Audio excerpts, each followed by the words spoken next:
Good morning, everyone. We're going to call the meeting to order. Everything's good? Yeah. Okay. Welcome to the March 9th Executive Committee meeting. We acknowledge that we are on traditional lands of the Treaty 4 territory, a treaty signed by 35 First Nations across southern Saskatchewan and parts of Alberta and Manitoba, and the original lands of the Cree, Saulteaux, Dakota, Lakota, Nakota, and the homeland of the Métis Nation. The City of Regina owes its strength and vibrancy to these lands and the diverse Indigenous people whose ancestors' footsteps have marked this territory, as well as settlers from around the world who have continued to become Regina as their home. Some members of the committee and city administration are attending the meeting today through a video conferencing. I'd like to remind you of the following. Please ensure your cameras and microphones are turned off. If a member of council committee wants to speak, use the raised hand function to place your hand in the queue. When speaking, remember to unmute your microphone, enable your video camera, and all notes will be conducted by a recorded vote. Delegates will be attending the meeting today in person through teleconferencing to address the committee on different items on the agenda. Reports will be considered by City Council this meeting, scheduled for March 16th. And the deadline for registration as a delegate of the City Council meeting is 1 p.m. on Thursday, March 10th. Oh, okay. Can I have someone move a motion to approve the agenda at the call of the chair? Thank you, Councillor Stevens.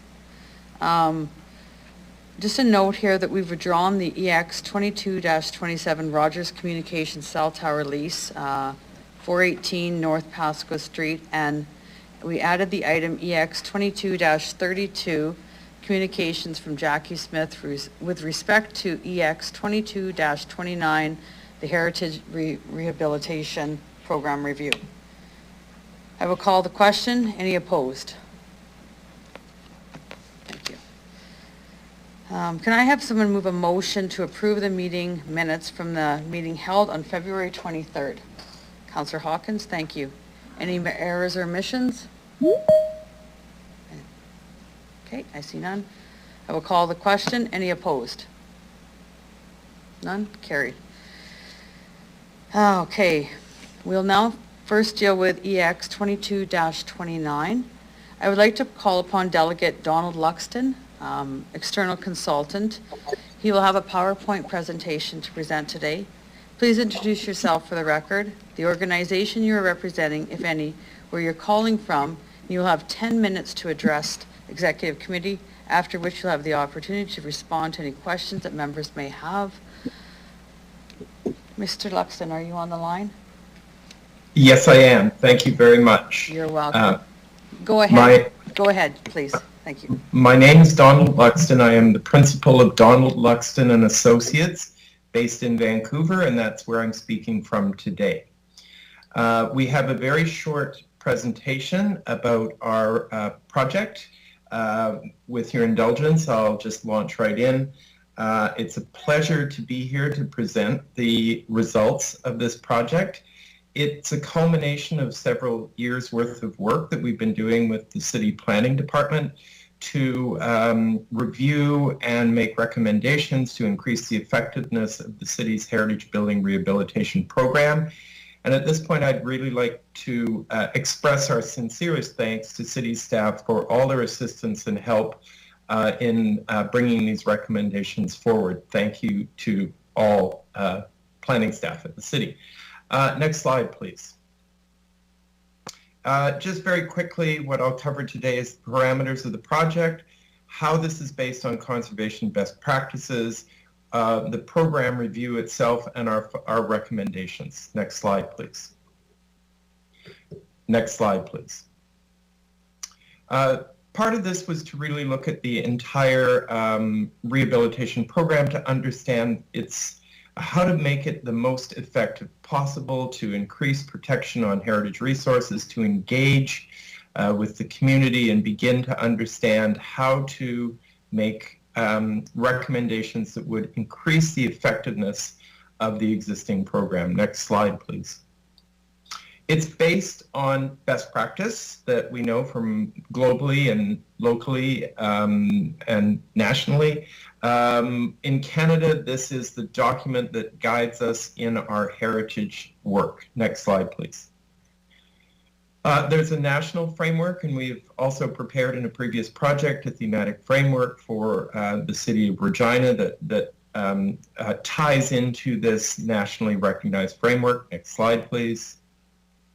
And this is a standard tool for understanding heritage value of individual sites. Next slide, please. We've now integrated our recommendations into a process, the three-part conservation decision-making process that is outlined in the standards and guidelines, and it's a very systematic approach to how to apply the standards and guidelines within municipal planning by understanding the resource, by planning for conservation and doing the actual intervention of the conservation work. Next slide, please.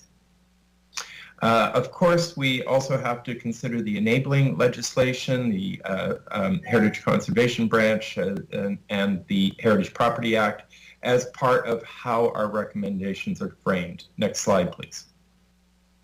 We also tie heritage conservation to many other civic objectives, and heritage conservation and sustainability are an extremely important partnership. Next slide, please. We're trying to support all of the pillars of sustainability. Next slide, please.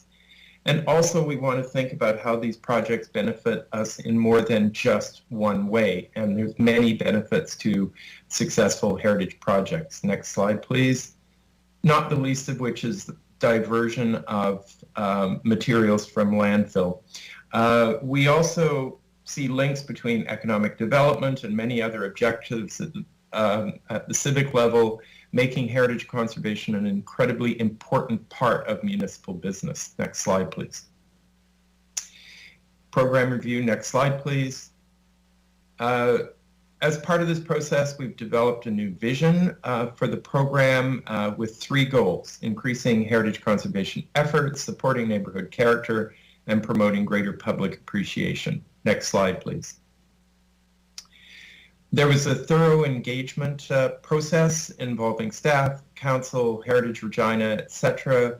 We've figured out what was working and what wasn't working, and began to develop recommendations to address those gaps in the program. Next slide, please.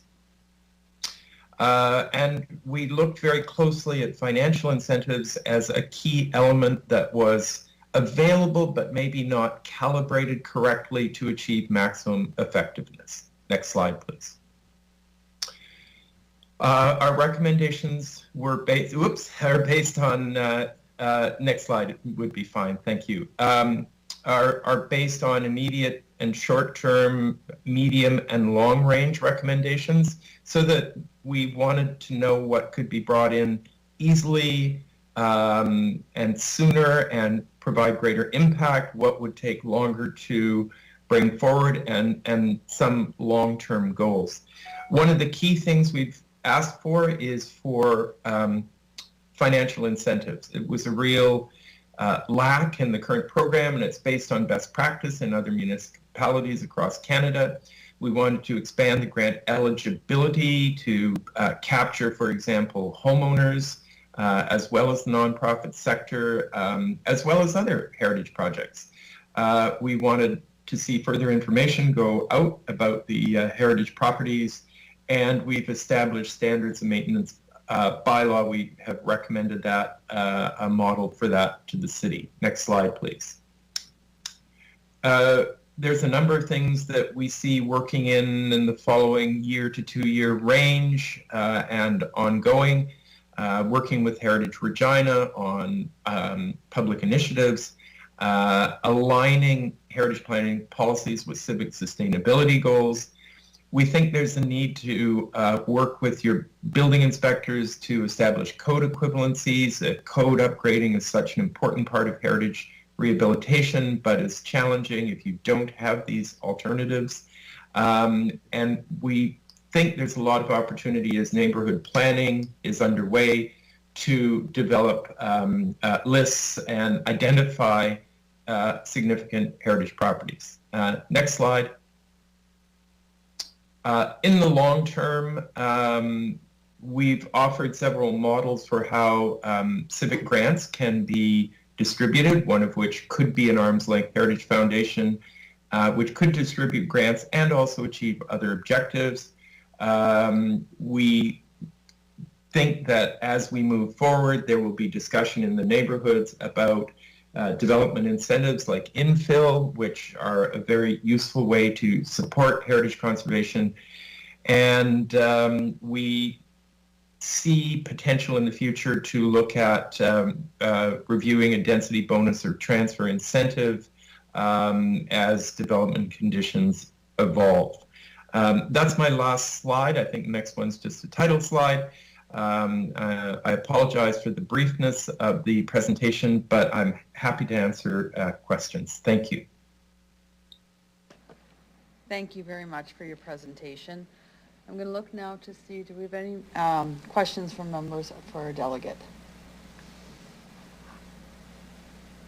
How come my screen isn't on? Oh.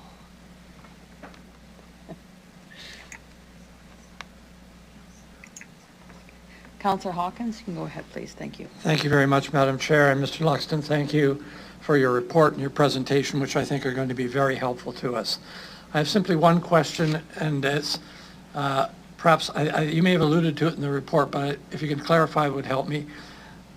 Right now, when we look at a building, we look at the exterior of the building when we're considering giving it heritage status.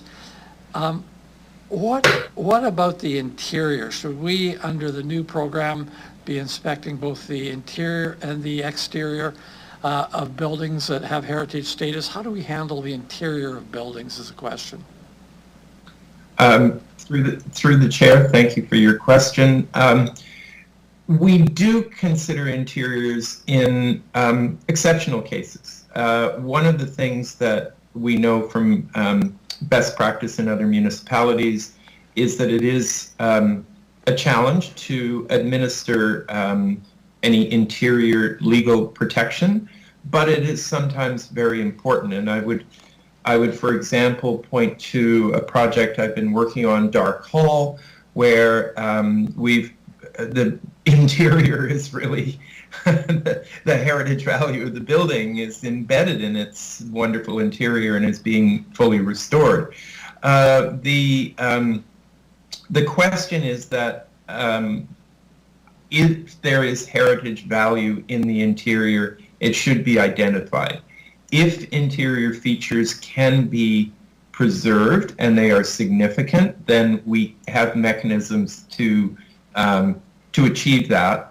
But that usually we are most concerned about the exterior. We are looking at what the public sees and what is the community heritage value that is perceived by most people, which is the exterior of the building. Thank you. One more, Madam Chair, if I might. How do we handle the problem of demolition by neglect? It's a very, through the chair, it's a very difficult issue. And so part of what we have done in our recommendations is, and we've worked very closely with staff in this regard, to frame up recommendations regarding minimum maintenance bylaws so that buildings do not get to that point, and to make sure that maintenance is undertaken to keep buildings secure and preserved until they can be rehabilitated. Demolition by neglect has also kind of grown out of the existing system that got put in place in the 1980s, where there was protection but not enough incentives. So owners would just let a building start to deteriorate because they ultimately wanted to demolish because there was no advantage to keep their building. We're taking a different attitude in these recommendations, that we're going to help people achieve conservation and keep the buildings functioning and used and useful, as well as returning value to your tax system. So these are important considerations. about the attitude of our recommendations, that we're working to assist building owners, not work against them. Thank you very much. Thank you, Madam Chair. Thank you, Councillor Hawkins. Councillor Brusciani, can you please go ahead, please? Thank you very much, Madam Chair. Thank you, Mr. Luxton, for appearing today. I just have a question in regards to follow up with Councillor Hawkins. We've had a few, and I just want to know how this program will help us where we get a home that comes, that is designated heritage, and you get two different appraisals. One that's saying this building is falling down, the next one is saying it can be rehabilitated. How will this program help us prevent that? Like, is there going to be someone at arm's length that's going, like, how will that be determined? Because it does come down to a difference in opinion, and then we're caught in the middle. So if you can just help me understand that through the chair. Yes, thank you.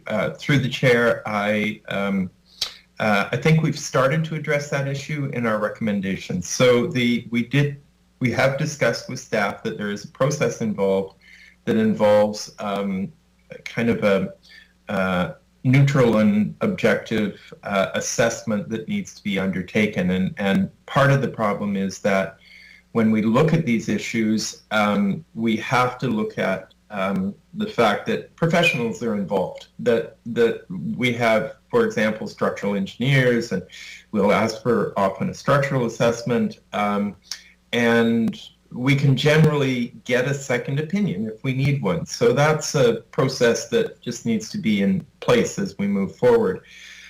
We're not going to remove all conflict. We're not ever going to have a perfect situation where every identified heritage building is preserved, and I put that caution up front. But what we need is a process that is more equitable in terms of making decisions, but also provides some financial incentives, which is often the leverage you need to make projects financially viable. And so that is a challenge with homeowners. For example, if their home is much smaller than something they could build if they demolished, then we often look for alternatives like infill, additions, etc., to find the ways to make projects viable. But the incentives that we've recommended are moving towards making owners whole, not punishing them for having a heritage building. And so ultimately over time, what we find in other programs in other municipalities is that the right owners come forward for the right buildings because they see the potential to use financial incentives to preserve heritage buildings, to understand how they can work with the city on an ongoing basis to achieve conservation. And so back to our goals of why would we do this, we feel that community heritage conservation is a benefit to the entire community. And so, which is the reason we've asked for the financial resources to help incent conservation. I will make one other quick comment, is that when financial incentives are offered, we find that there's a tremendous leverage value to the contribution. We often find people spend at least 10 times as much as they receive in financial incentives at the municipal level. And so we see a lot of activity coming out of this. And so this is beneficial to the community economically, it's beneficial from a conservation point of view, and it ultimately improves the tax base by rehabilitating vacant buildings. Thank you. Through the chair, so how does this policy work with people who are not on the list, that it is deemed that their property does have heritage? How would this program work to facilitate that? So also part of this program, and this is something we've been working with the city on for a while, is a process for evaluating heritage significance. And so many of the sites that are currently listed on the holding bylaw or have been identified were identified many years ago. And so there needs to be further outreach into the neighborhoods. There needs to be a chance to identify sites that have not yet been recognized because one of the things that has clearly changed since the 1980s is we recognize other heritage values. We recognize Indigenous heritage values. We look to different cultures and their heritage values and things that have occurred in the city that explain a much broader range of history. And so we will undoubtedly identify more heritage sites moving into the future. What we have set up in the recommendations is a process whereby a site that's not identified can be considered and evaluated and also be eligible for conservation incentives moving forward. And we feel this is extremely important for the owners of potential heritage houses who may be looking for just some assistance and help with certain parts of their building that needs work. And we've seen this in many other municipalities where having a voluntary program is much more effective than trying to force people to be included. So just on that, through the chair, is there anything that's going to, I guess, ensure that when people buy a home that there is some heritage designation, or does that just come, how does that flow? So if someone is buying a property and they're not aware, that does have, is that flagged somewhere through the Realtors Association, or is that part of at all of this policy through working with any other partners in the city through the chair? Yes. So the general process is that anything that is identified or on the holding bylaw or has identified heritage value would be identified by the city. So you would in your due diligence you would find that. If a building is not yet identified, then we still have to recognize basic property rights that you can't, you don't necessarily want to protect something against an owner's wishes unless there is a conflict situation. We are hoping that the message that will be sent out is that the program is open, that there are opportunities if you would like to participate and apply for incentives, that your building can be evaluated to see if it's eligible. And that is a much smoother, easier process. We've seen it happening, for example, in cities where financial incentives have been offered. For example, the city of Victoria since 1983 has, through the Victoria Heritage Foundation, has been offering grants, and they have now well over 300 designated heritage homes that have come into the program in exchange for some ongoing funding, which in 1983 was 50%, but has dropped over time as the need has grown, as there are more buildings involved. But the owners can come back more than once. So the great thing about those grants is you can, if you need to fix your porch, you can get a grant to fix your porch. If you need to fix some windows, you can get a grant 2 years later to fix some windows. So it's an ongoing support, not waiting for a catastrophic failure. Okay. I guess when in reading through the report, I think I read that there could be an uptake, like once there's incentives for this, which is good, I mean, to protect our heritage, and I see that. But I'm wondering about in 5.5, the combination of incentives. The owners of eligible properties may apply for both tax exemptions and major grant if combined value, it says, is of the incentives does not exceed 50% of eligible conservation work costs. So do you see, though, that if we have an uptake, would we not think that we would like to spread it out to a few more, or what was the reason for putting that 5.5 and having it combined, that people can apply to both? Through the chair. Through the chair, it's absolutely critical that these incentives be reviewed on a case-by-case basis.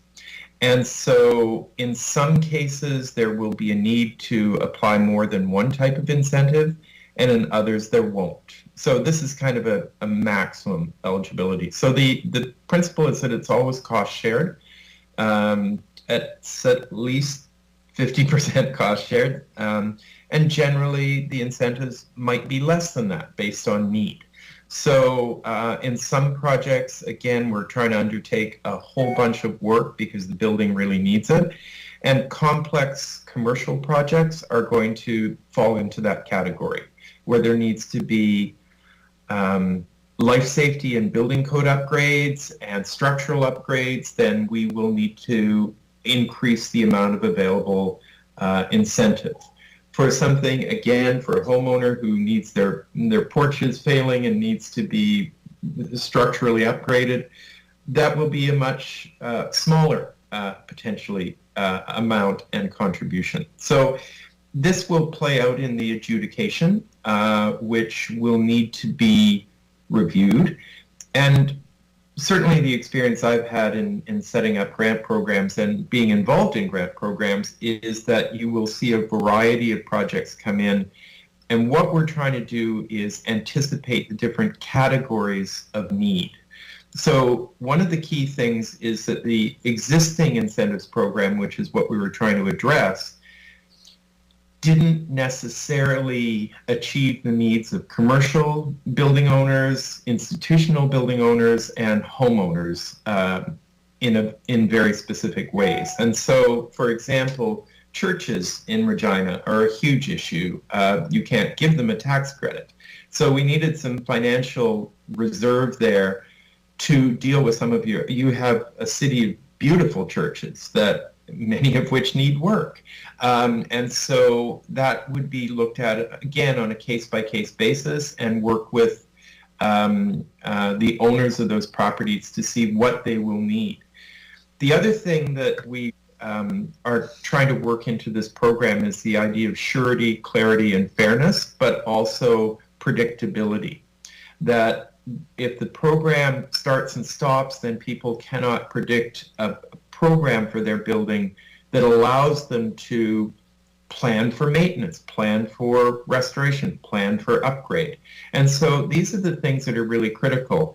I need a new roof in 2 years. Will your grant program be able to help me? So those are the things that we start to understand by communicating with the building and property owners and managers so that they can say what their needs are. And so it becomes really an open communication.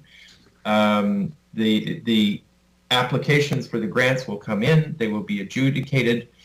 If there's not enough money to cover them all, then there's not enough money. You wait for the next round. And so it's a predictable application process, predictable assistance, and it works much better that way for property owners. Thank you. And my last question through the chair. So what is the recommendation cap on this per year, or is there one through the chair? It's all in the council report of February 16th in terms of projected caps and amounts. So on the financial impacts are listed on page 2 of the council report.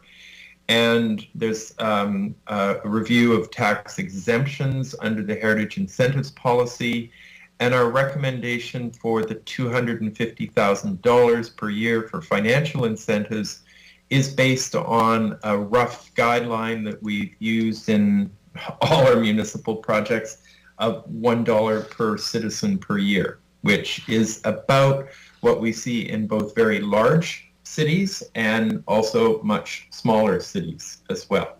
So it's a self-calibrating kind of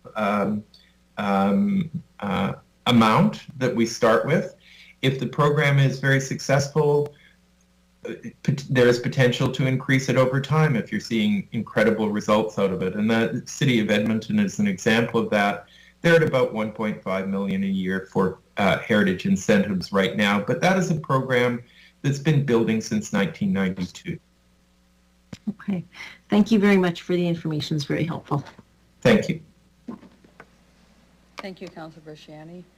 Councillor Stanachuk, go ahead, please.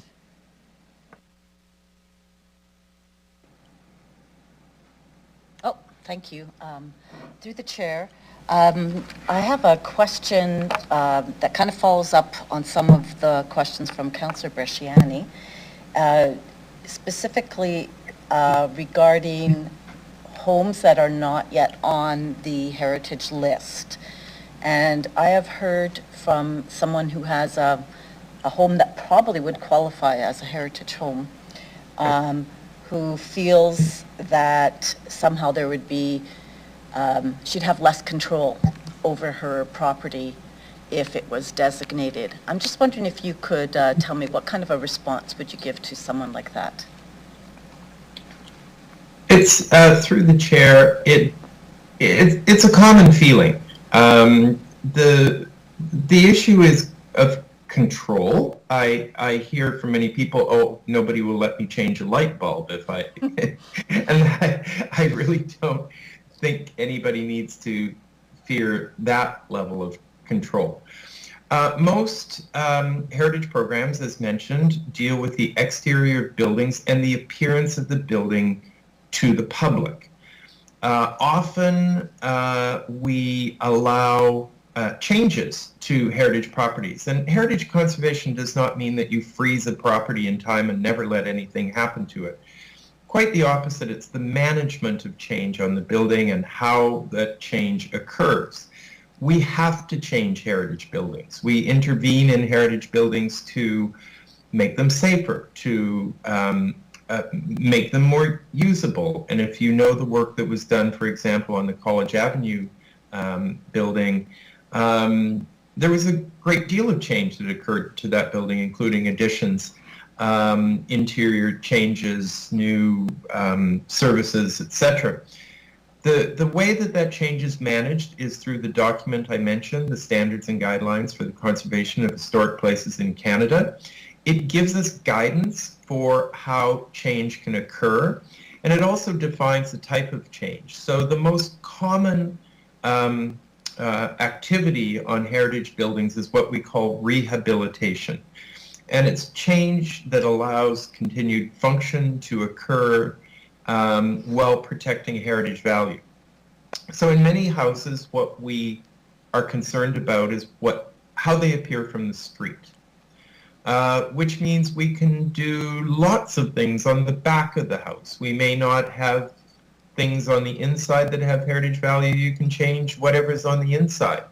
So essentially we're talking about what might be visible to the street, which is generally considered to be the significance of the building. If there's anything else that can be identified, but in general, it's not meant to lock people into never changing anything. As a matter of fact, my conservation projects all involve change. And so often we add to the rear of a building. We put in an infill building. We add a laneway house. We do things that change the property, but we protect the main house, and that's the kind of critical part of this. And this is also very true for commercial projects where there may be a great lobby in the building, but everything else in the building is very utilitarian and can change many, many times. So we don't see it as a straitjacket, and these things can be explained to owners. And again, we're using a program that is voluntary and encouraging to people to participate, not forcing them. And I'll just briefly say that in the heritage planning, we call it the carrots and the sticks. The sticks that you beat people with are the regulations, the carrots are the incentives, and in my experience, in every situation, you get better results with carrots. And so that's what the recommendations are based on, is finding ways to encourage people to participate. Okay, thank you. My last question is just regarding, and through the chair, is regarding the foundation, the proposal of a Regina Heritage Foundation. In your experience, where these exist in other provinces, other cities, do they do broader fundraising? Do they have other sources of funding other than just the municipal funding for it? Through the chair, yes, and we've provided some information on the potential for this. And again, this is something that could evolve over time, and I've been involved in forming and sitting on a number of heritage foundations. I was a founding director of the Victoria Heritage Foundation in 1983. It started off as strictly a flow-through foundation where city money went to the foundation to give to heritage homeowners. But over time, based on its extreme effectiveness and great impact, their budget has increased. They also have an education wing that promotes publications and actually publishes their own neighborhood histories. It's very successful.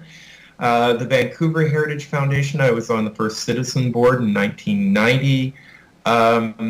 The foundation is an arm's length of the city of Vancouver that receives about $100,000 a year in city funding, but their total budget is about $400,000 a year because they are eligible for different grants from foundations, from BC gaming grants, etc. So they have also recently in the last 2 years are receiving $300,000 a year from the city for distribution to heritage homeowners. So it's a robust and ongoing financial picture, and we expect that these foundations can actually achieve many other things than just giving away money.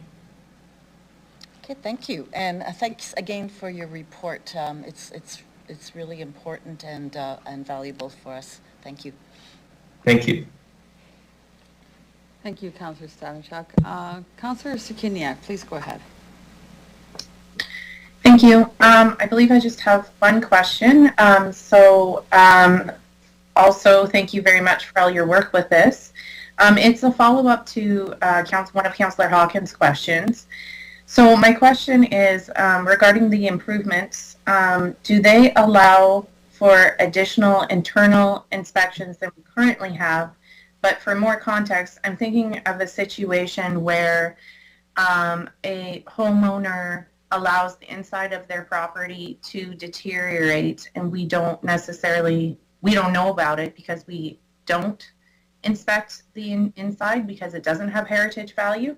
So will that be handled by additional inspections or is the thought that with the carrots, the new incentives being proposed, that won't happen anymore through the chair?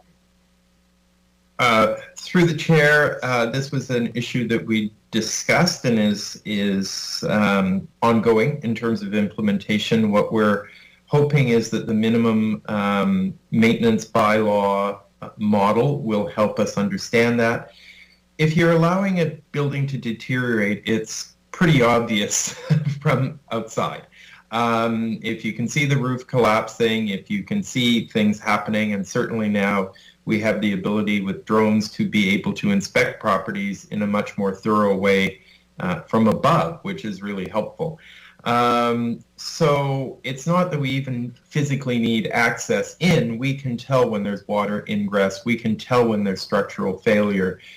But we hope it doesn't get to that point. The issue is that we've been seeing way too many examples where the deterioration has occurred to the point where the building can't really be salvaged. It's too late at that point.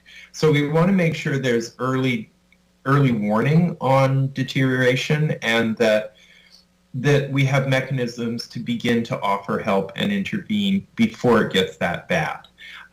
If the biggest issues are security. So if the building is open to anybody walking into it, we generally find somebody will set a fire. If a roof is not being maintained, we know that there will be structural failure over time.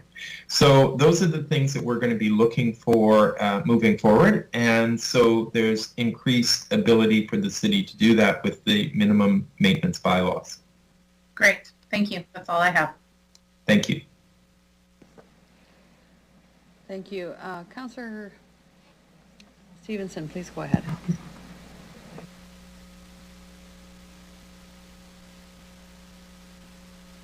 Investment.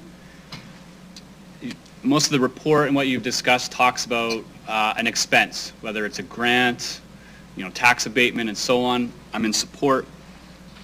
There's social benefits. But presumably this also escalates the value of a property and subsequently increases tax revenue. I know the city actually had some documents about this in the past. Can you comment on how this unfolds in jurisdictions with more mature heritage policies like this? Is there a net revenue gain as a result of these investments? So, through the chair, surprisingly, there is. And this is the experience of jurisdictions throughout North America. It's one of the reasons that we wish we had the preservation tax credits that the United States offers.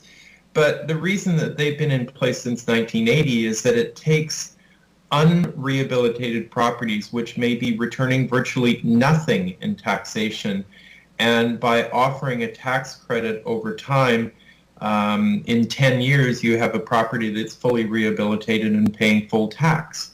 And so this is the trick, and the reason for the tax incentives is that they allow investment in a resource, but they also allow the resource to become economically viable.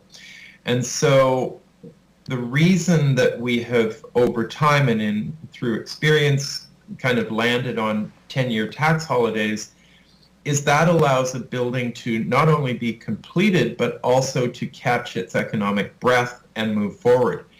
At the end of the 10 years, you're collecting full taxation on a property that you were collecting no taxation. So the answer is yes, absolutely. There is ultimately a net economic benefit to everyone involved. In the city of Victoria, they've been tracking heritage homeowner grants for 40 years now, and there's in general a 29% increase above standard building stock for maintained heritage properties. And what that has done, if you have the ability to access those grants in Victoria, those houses are beautifully restored, they're in excellent condition, they sell for a premium in the market, and it makes those buildings self-sustaining in the long term, that people buy them because they are prestige properties. And that's where we want to end up in this situation. We want to end up with fully functioning, economically viable heritage buildings that are contributing to the economy and the community. So that's the intent of the leverage of these incentives. Thank you. Second question through the chair is about the merger of old and new and these policies specific to sustainability. Where do you see an interest and a need to ensure energy sustainability and efficiency in these guidelines? So for instance, if someone has a designated heritage building, they want to install EV panels, solar heating, and energy efficient windows that might not align with the heritage of the building. Where do you see these two policies merging when it comes to heritage rehabilitation? I see them as integral. Through the chair, I can give many examples, and I won't, I'll be as brief as possible. As a heritage practitioner on our projects, we embrace sustainability. There's no real conflict here, but one of the key things we need is a clear understanding of building code equivalencies so that we can find acceptable alternative solutions. And that's one of the reasons we would like to see some work with your city building inspectors to understand how to achieve alternate compliance. So there's many different ways to achieve upgrades to windows. We always leave buildings more energy efficient than when we start. We consider it to be, we work on sustainability initiatives in my office with pride. So we can find ways to increase energy efficiency. There's fantastic mechanical systems we can use. Windows can be upgraded sensitively. There are ways to do it, and there is allowance in the standards and guidelines for those kind of upgrades. In general, what we need is to provide good examples and models of how to do it, but we would not see sustainability versus heritage conservation. We would see them working together. Perfect, thank you. Last question This one might be of interest to city staff who deal with waste management. You talked about the resource life cycle, reducing waste, and specifically waste that goes to the landfill. I understand countries like New Zealand and Australia introduced really robust building construction material recycling programs in the 80s and 90s. Can you comment further on how this saves in landfill costs by requiring recycling, by reducing the demolition of buildings? Anything you could add to that? Oh, absolutely.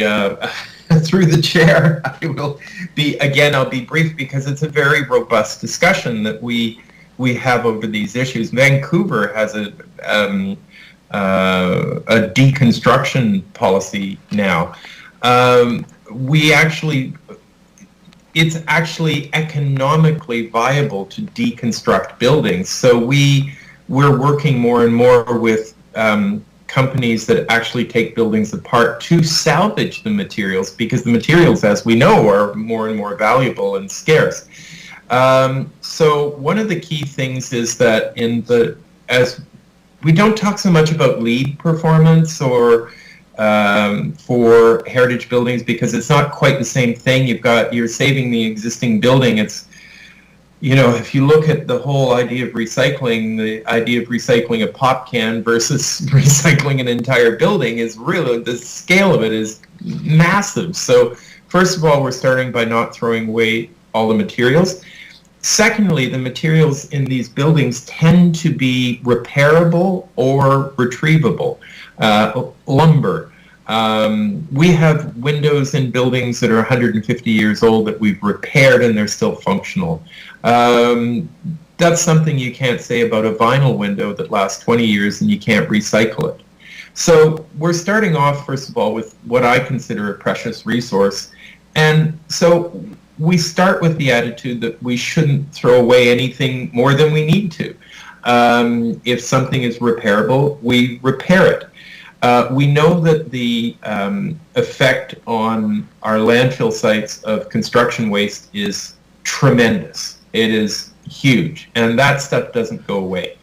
So fortunately, the industry has stepped up. We now recycle drywall. We don't throw it in the landfill, etc. So these are all evolving initiatives, and I would encourage further thinking at the municipal level as to how to be less wasteful. Wonderful. Thank you so much. Thank you. Thank you, Councillor Stevens. Mayor Masters, please. Thank you. Through the chair. Thank you very much, Mr. Luxton. My question is, you recommend removing the grading system, but that's not moving ahead at this point in time. Can you explain why you recommend moving the grading system that we currently use? Through the chair, yes. It's a philosophical plus a practical point of view. So you will notice the Canadian Register of Historic Places, which is online at historicplaces.ca, is an ungraded register. The idea of graded versus graded registers grew up many years ago when in 1979 Parks Canada began to institute a policy of numerical assessment of buildings. And once you're scoring buildings numerically, it's pretty easy to say, well, 80 is a cutoff or 90 is the best or some kind of arbitrary thing, without recognizing the fact that heritage value is really not measurable in that way. So as we've moved towards values-based assessment as opposed to those numerical or quantified assessments, we understand that buildings have different levels of heritage value, and we try and understand that by writing statements of significance and doing assessments on the building that are more robust and not fixed as well. So there's also a question of cultural value on these sites. A property might be, for example, in Regina, might be very important to the German community, the Chinese community, and their history. It might be an important indigenous site. And we don't feel we can capture that by saying it's an A or a B or a 1 or a 2. And we would like to ultimately move towards an ungraded system because again, the clues are embedded in the standards and guidelines. It doesn't tell you how you can not apply standards and guidelines properly. So whether it's a number 1 or a number 2, it doesn't matter. The standards and guidelines still apply, and we should, if we're going to conserve a property, we should conserve it. So it's the graded registers really grew out of the 1970s, and an understanding that administratively it's easier if you know something is a first-class resource, you're going to fight harder for it. And the non-graded register is a little more robust to manipulate and use to determine heritage value. But ultimately, we don't want to leave buildings behind, because if you have 2 categories, the second category inevitably becomes expendable. Thank you very much for that. I too grew out of the 70s, and probably administratively difficult. One final question. What was considered that's been left out of the report? Other than currently right now, and I understand the grading system's in a review, but was there anything else that was considered but left out of the report? Through the chair, I would say that we considered many different things, but we didn't leave it out if we felt it would be effective. What we did was our approach in working with municipalities is always to make our recommendations for what we feel will work. We've also had to deal with, as usual, and again, staff have been so helpful in working through many opportunities and discussions, which is why we present the recommendations we've landed on. So we didn't leave anything out, but there's always more you can do. We felt what our recommendations were appropriate and achievable, and also fit the financial situation while aiming for maximum effectiveness. I guess I would round up with the statement that our approach to municipal heritage planning programs is start small and grow. Don't get too big and fail. And so we see always the need for assessment over time, for monitoring as to what initiatives are most effective, and if necessary, adding more incentives as you go. We also feel there's an ongoing need for training and education in the standards and guidelines. Both municipal staff, community members, building owners need to be aware of the information base, and there's always a need to identify a broader range of resources. So those are all things that we think they're not left out, they will occur over time. Thank you, through the chair. Thank you very much, Mr. Luxton, and I sincerely appreciate, point number 11, which is that feedback loop about everything that we're looking to put into place. Thanks again. Thank you. Thank you, Mayor Masters. Councillor Mancinelli, go ahead, please. Thank you, through the chair. Thank you for all the information so far. I really appreciate it. I can totally understand the comments on tax growth when applying this policy in terms of a commercial building or an apartment building or something of that nature. I'm having a hard time getting my head around how that applies to a residential house, though. Can you kind of put a little bit of light on that situation for me, how that would evolve? Through the chair, certainly. So again, back to the tracking that the Victoria Heritage Foundation has been undertaking for decades. A restored, well-maintained heritage property has risen in assessed value 29% higher than standard building stock. So it's the prestige of owning the building, it's the condition of the building that makes it somewhat more valuable.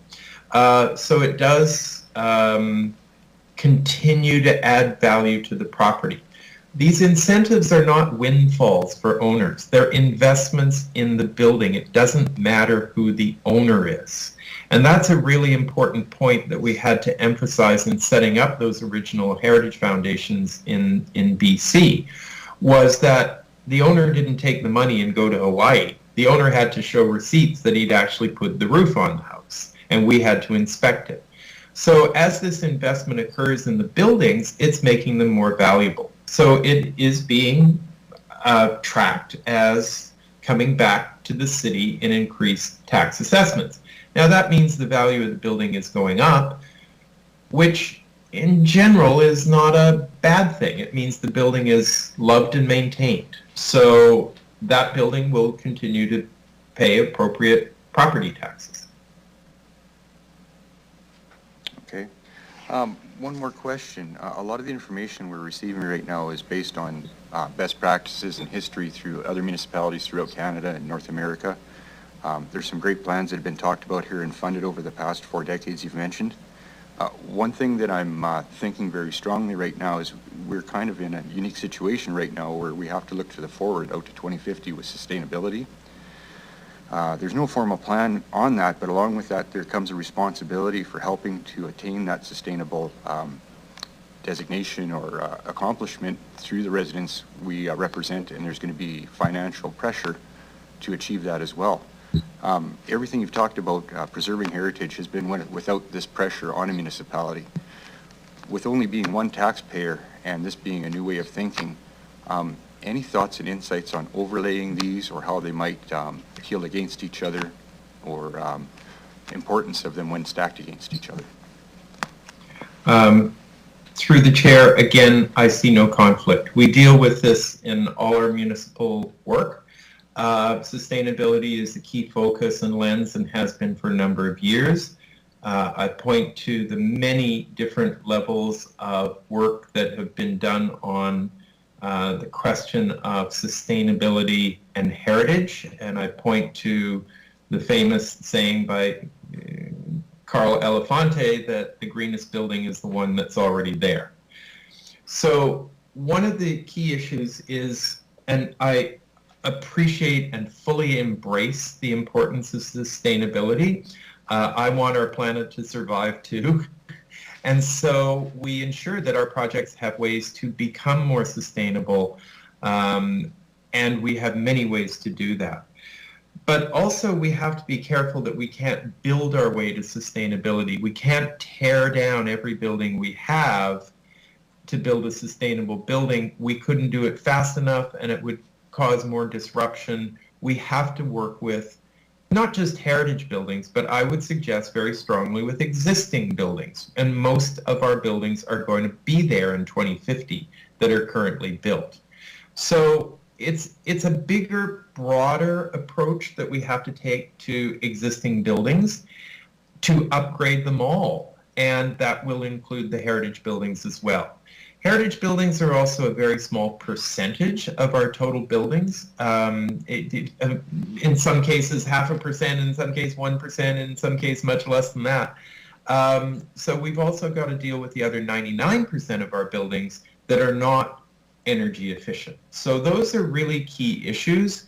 But I point to the fact that we have acceptable alternate solutions for heritage buildings that will achieve energy performance, and we have heritage conservation projects that have been certified as LEED Platinum.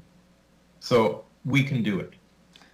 Understood. Just to follow up, just to give a little bit of my understanding first, I fully understand the amount of emissions caused by demolition, and a rebuild will far exceed any type of renovation done on a building as long as the building's in structural shape.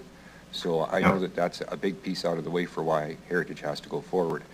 Having said that, with the expansion of the responsibility, would it be smart to concentrate on sustainability of heritage buildings as opposed to the cosmetics to make sure the money reaches far enough going towards that 2050 goal? Has anyone talked about this or thought about this?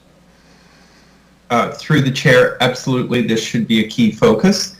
I point to, again, the example of the Vancouver Heritage Foundation, which in their grants has a specific stream for performance improvement, and funds everything from energy assessments to storm windows to any number of things that make heritage buildings more efficient. And there's sort of two aspects to this. There's the building envelope itself, which we tend to focus on because it's the appearance of the exterior.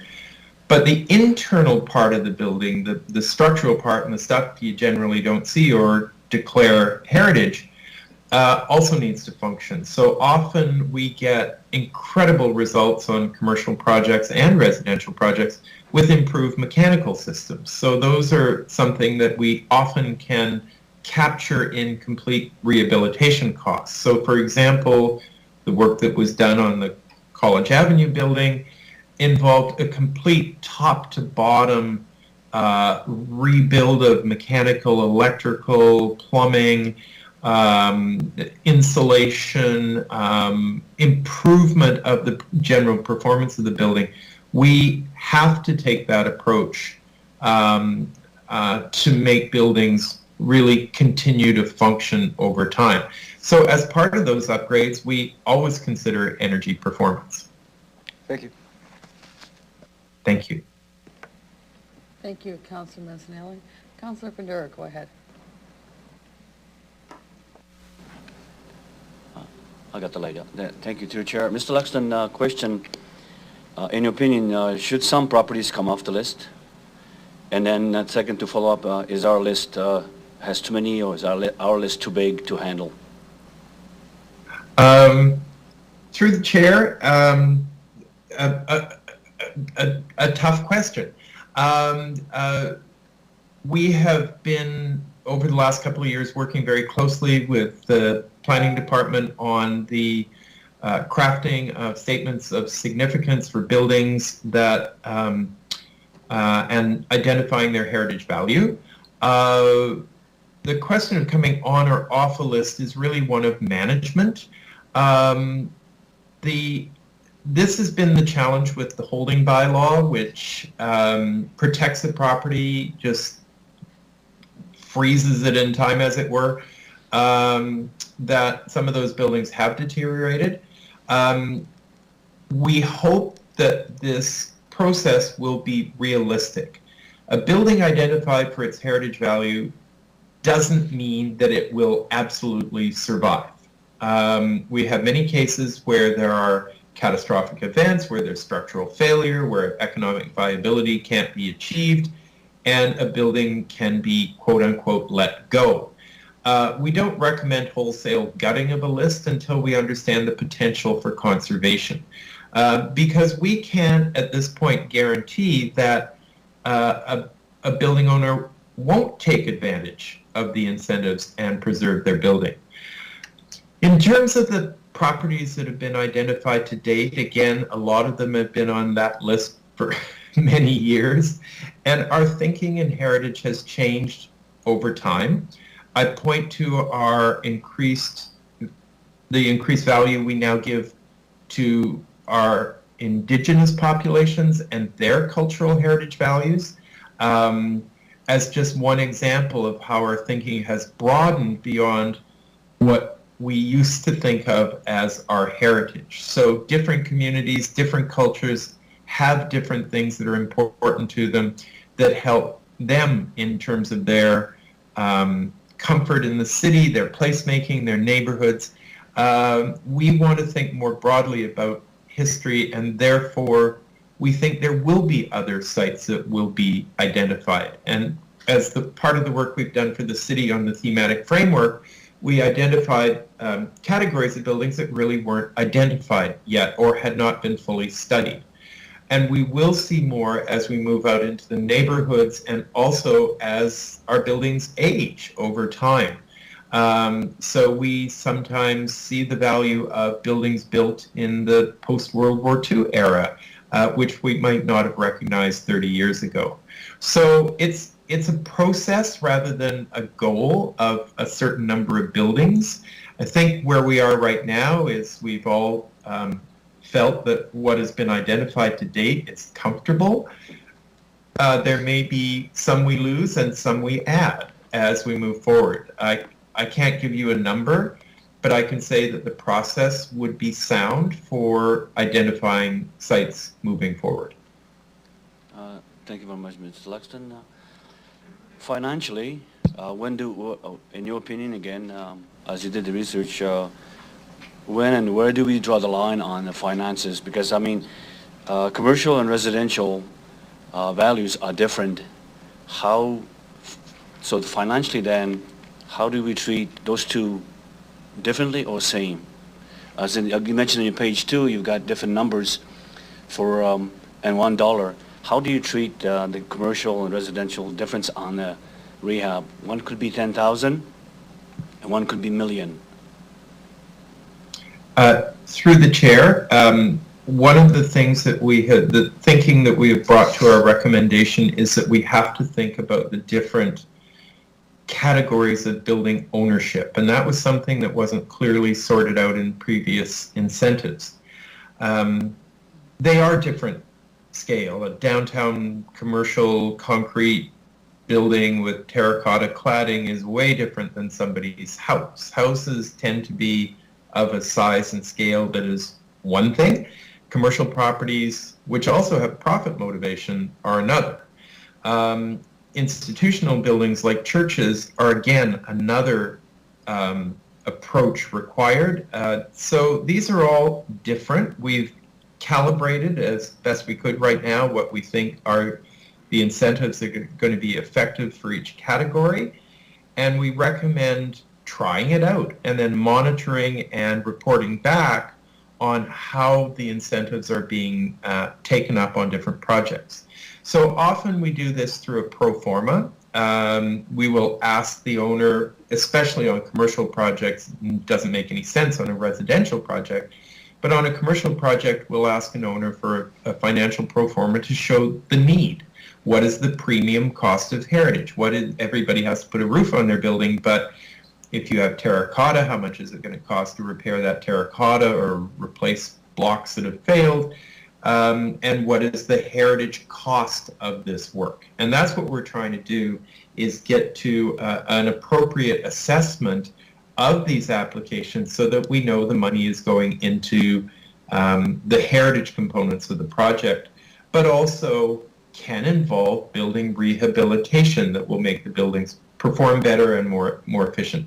So one of the key things we're looking at is viability over time, that we're putting incentives into properties that will be maintained and will be there in the future. Great. Thank you very much for that. Madam Chair, thank you. Thank you. Thank you, Councilor Fundura. I just have a question. I addressed this a while ago to administration, and they weren't aware of it at the time. I'm not sure if you are. I was approached by a person with a heritage property, and the problem and the concerns with some of these heritage property is our ground is not made to have buildings last for 200 years. But the cost of lifting this building up, and I do believe he said piles would put underneath it. Can you talk a bit about that? I mean, the cost effective to doing something like that, it just doesn't pay out in the end. And how can we address this, or have you ever come up with these issues with other buildings? Through the chair, thank you for a very difficult question. We encountered this very much in our work on College Avenue, but also in buildings in Calgary after the Bow River flood. In BC, we tend to have to put all our money into seismic upgrading, but on the prairies, you really need good foundations. And so part of ensuring that buildings will survive, period, is often underpinning structurally. And so you may or may not know that Dark Hall was underpinned back in the 1980s, which is the reason that it was able to be rehabilitated. So, and there's buildings that have been lost in Regina because it was not possible to save them structurally because of the costs of the foundation work. So this is something that we would see as a general rehabilitation cost, much as we would in BC at the cost of seismic is always a critical part of making the building economically viable and preserving it. So these are tough issues that need to be struggled with, but it is certainly a factor moving forward that the foundations have to be, you can't just put a new roof on the building, you have to think about it holistically. So that is one of the reasons that we seek to move towards kind of a pro forma and a structural assessment of properties as part of the granting of incentives, that we want to understand the buildings holistically. Thank you for that. Thank No you. further questions from council? I thank you very much for attending here at Executive, and ask you to please leave the meeting. Okay, thank you. Thank you. Okay, we'll now call upon Steve Pinnell. Thank you, Mr. Pinnell.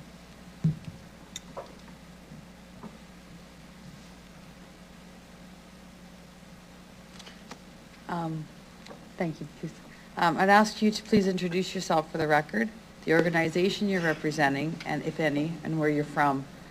You have 5 minutes to address City Council or Executive Committee, and you'll have the opportunity to ask your questions after. Thank you. Welcome. So my name is Steve Pinnell. I represent the Nicor Group of companies. I'm from Regina, and I'd submitted a letter to council earlier. I just wanted to kind of touch on a couple of points. Most of them have actually already been touched on with the discussions, so I'll kind of just go through it quickly. We just really wanted to, in our history with working with the city, commend the city both in the past work that's been done in setting up these heritage programs, as well as the continued work, obviously, that's being undertaken to improve them. There's some specific items I pointed out in the this new considered policy that are really going to help kind of from an on-the-ground perspective, working with the city administration, with my role in the company in the consulting department. I really do see a lot of those day-to-day things, and some of the items in this updated policy are going to help that a lot. The additions to this policy and the improvements in it are going to, we feel, assist in creating a better, more successful program. One of the key things that's been spoken to about a lot, we obviously deal more with the commercial aspect of it than the residential. It is great that the program is being looked at reclassifying. I know we had spoke to this a year or two ago about the difference between a residential building, a house, and a commercial. And the old system really didn't have anything provided for a heritage house in the way that it could provide for a commercial building through the tax incentives. So the addition of a grant procedure or policy is going to improve that a lot. But just some administrative improvements in the way that the policy is run will help the users of the policy, but also the administration that we work closely with in being able to effectively run that policy. Obviously, success of these policies is going to help the city move and continue to move towards its goals laid out in the cultural plan and some of the other plans that the city has. And finally, one of the big things, obviously, what is the cost of all of this? And there's been obviously some discussions, tax increment financing being one of the main ones that we deal with. The grants obviously are a budget line item that you can kind of visualize and see. But the tax incentives, I know there's been speaking of a cap or like a way to assess and view that. One of the improvements of the program is an application deadline being set. So instead of applications coming all throughout the year, council and executive can consider the applications at one point in the year and understand what the potential impact would be if you have one application or 100 applications. But just understand the underlying concept of that tax increment financing, allowing for investment now to provide a lot of benefits in the future, both obviously in the restoration and continued use of our heritage properties, but also financially in increasing that rent roll in the future. What you put in will be eclipsed in the future and what the city gains, and I feel like that is a great growth model and sustainability. Financial sustainability, not speaking to the actual energy sustainability. So basically I just wanted to lay out a couple of points that I had put forward in my letter, and just today to speak in favor of the policy in front of executive. Thank you, Mr. Pinnell. Do any members have any questions? Councillor Stevens, go ahead. Appreciate the support. NICOR has a long history of rehabilitating heritage properties. Great success. You've built a market on this. But council also hears from folks who tell us it's impossible, as if we're proposing they build a pyramid and it's just technically not feasible. We can set great policy here, but what role does the industry play, from the architects, the engineers, and also the development firms such as your own, to actually inform themselves on the value, the importance, and the feasibility of advancing heritage, that it's not just something to be destroyed? Yeah, that's a difficult one. As you might be aware, the use of this program can kind of encapsulate that and provide you a view. While we look at, hundreds of thousands of dollars over the, kind of each year over the past 5 years, a few $100,000 each year, the uptake in the use of the program has not been overly large. If you look at the number of applications through this, it's not a large space. I think we deal with a majority of them, if not in some years all of the applications. So yeah, we have proved that you can economically make these buildings viable. Taking out the heritage considerations, just looking at it as a building, these buildings can be made viable, and that can reap back towards the city and our overall collective. But sometimes there are additional costs in these heritage buildings, and if we want to, again, demolish everything and build new every 10 years, that's probably not a sustainable option, but that is an option. Whereas if we want to keep the heritage that we have generated, we do need professionals in order to inform. There can be policies, but not every citizen reads and understands all the policies. So we do need people in place to help inform of the value of this and how it can be successful. And the fact that it is a little bit more difficult on a heritage property to maintain it, to keep some of that character element, that's where these city policies come in to provide some support on that. And it just takes information and education for owners to know that that's a viable option. Thank you. Thank you, Councillor Stevens. Mayor Masters, please, go ahead. Thank you. Through you, Deputy Mayor. Thanks for your presentation. I believe the statement you finished with was, it just takes information and education. Can you save every heritage building?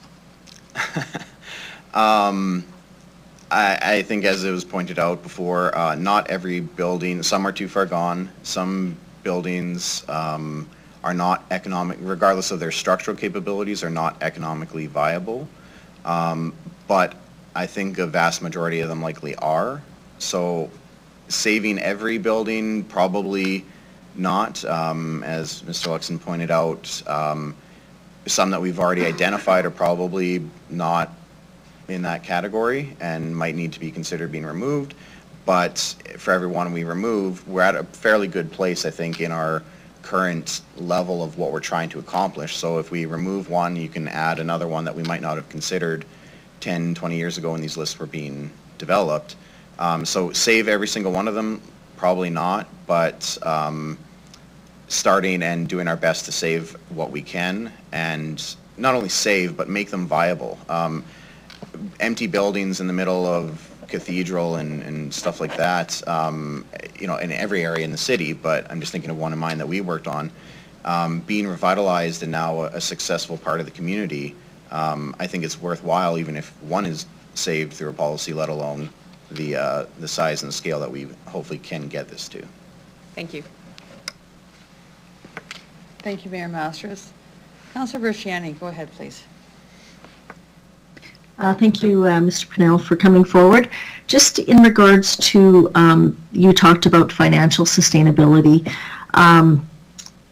So in the case that, say, we have many come forward, you indicated that there's an end date for people to apply. But if we get a lot in 1 year, what would be your suggestion of how we determine who gets to move forward in the program and who doesn't, through the chair, if there's no cap? Yeah, that's, I suppose, a difficult question. It's not something that we've probably had to consider in the past, like I said, given the previous usage of the program. But as you make improvements to the program and as you make the program more known, I suppose there is a potential where there could be, like I said, 100 applications for the HBRP program to come through in a given year. I don't know the financial, obviously can't, you bring in $1 million of taxes in a year, you can't give out $1 million, otherwise we won't have roads and services and everything. So there obviously has to be consideration on, you can consider it a budget being put forward of, this is what we're expecting or capable, and trying to plan for that. And we've seen a couple $100,000 in incentives for each of the past 5 years, trying to estimate that and looking if that's going to grow and being aware of what we're anticipating. I think that's the biggest thing, being prepared for, well, we were expecting about 500,000 this year in 5 years from now. But 5 years from now, there's 50 applications and it's 5 million of requested. Then we would have to look at identifying the value and the effectiveness of certain buildings versus others. I know the grading system was spoken to, and that is a very difficult topic in wanting to put a number or a value on one building versus the other. But if it does come down to it, you would need to make certain considerations on viability of a building or a project versus just the straight ability to do the 5 that are in front of you. So I would likely say that council or executive needs to consider a projection of, in conjunction with Mr. Luxton, of what you're actually anticipating to come forward in any year over the next 5-10 years, and be prepared for that. And then if we deviate from that, then we need to get into considering what to do about that. Okay, thank you for that. In the work that you guys do, appreciate you've been doing this for many years. How would we now look at any of the work that gets done to ensure that that work does get done? So now if we're looking at, I know you do mostly commercial, but if we're looking at residential, how would that be done? Would that be done through then city staff, or would it be done through, like, who goes out to monitor that all these changes get done to renovate to, I guess, the renovation piece? Yeah, for everything that's put forward as a proposal, there's 2 steps involved in ensuring that it is a real thing that happens. Obviously, the construction effort happens and the receipts are submitted through to administration for review. From there, we also are required to submit the architect's review. So there'll be a conservation plan put in place detailing if you're going to do work on the terracotta masonry, it has to be done in X, Y, and Z fashion.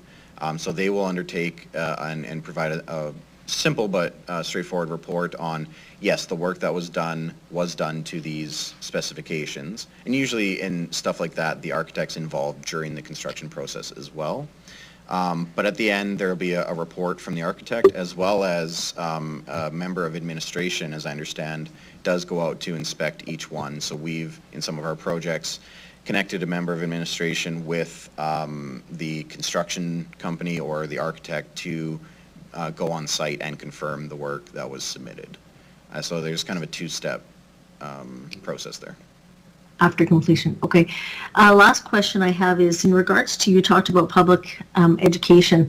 What, because these are public funds, and in your experience, has there been any plaques or anything that have gone on these properties to, I think, educate and promote that these are heritage homes or commercial properties? Is that something that you would deem that would be important moving forward, that these are financial dollars that are coming from the general public that are deeming these heritage and the work being done? Through the chair. Yes, that's actually a very good idea. Making it visible to the public and so that people can understand the importance of these buildings, as well as that these buildings have been successful projects. NICOR did actually undertake a building in Cathedral, same one I was speaking to before, an apartment complex. Had rehabilitated it, made it a successful part of the community. We did, from our own funds, put up a plaque on the building. Unfortunately, the commemorative plaque was stolen, and I know the news ran a piece about that when that happened, but so unfortunate events like that can happen, but we did put up a plaque on one of our properties, and I think that goes to show that even if, you know, there's a cost associated with that, it does help in that community education piece. Our company is out there preaching heritage and that it can be successful and don't be afraid of it, and, you know, we had spoken to, you know, afraid to change a light bulb and the control aspect of it, and we do our best to educate on that aspect as well, in that, yes, you will have some architectural controls, mainly on the front facade, but that it's not a scary thing, or shouldn't hopefully be a scary thing, and that it's a successful, positive thing. But anything we can do to further that, from plaques to any education that can be put forward, is good. We try to do our part out there in the community, but every piece helps. Thank you very much. That's all I have. Thank you. Thank you, Councillor Bresciani. Any other questions? No? Just a quick question. You touched on, you know, do we want to build everything and then tear it down in 10 years? From your knowledge, and I'm just throwing this out, it's kind of an off-course question, modular homes, how long do those, what is their lifespan for them?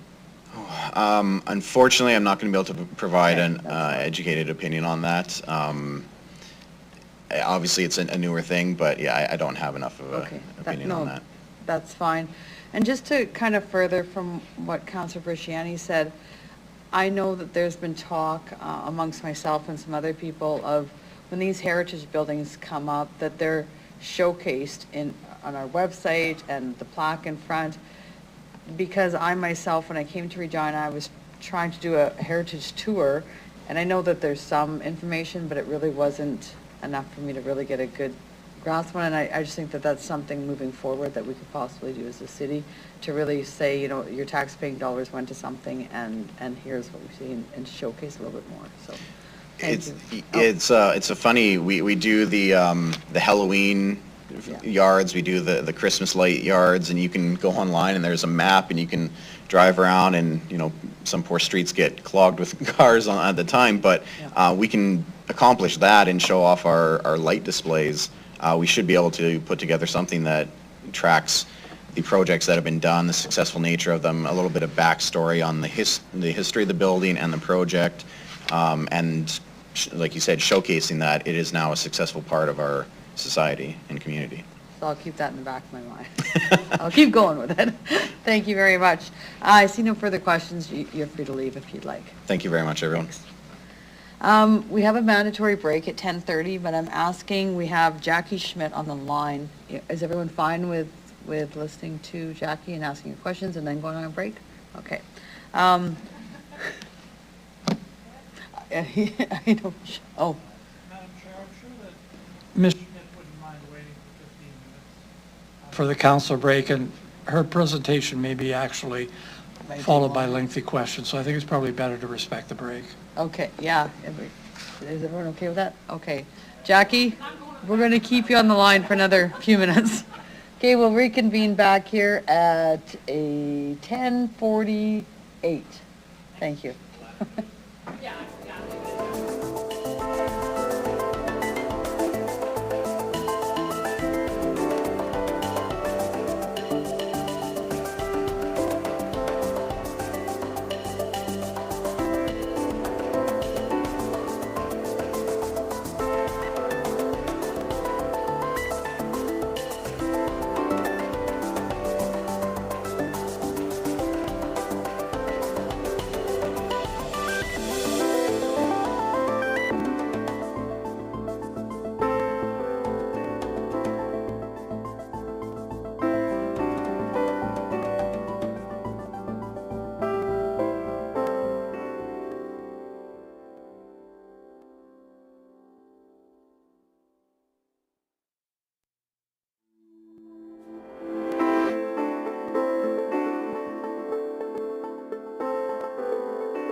told me to hold on. She told me to hold on. Oh, there you go. Oh, okay. I'll call the meeting to order, please. We have Jackie Schmidt on the line as a delegate. Jackie, are you there? Can you hear me?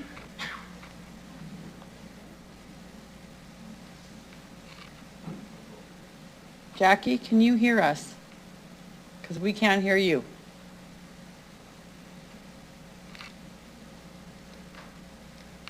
Jackie, can you unmute your line?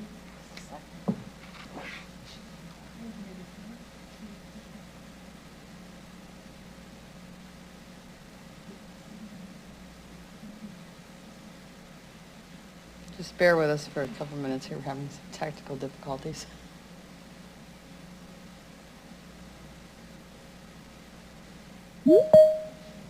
Ah.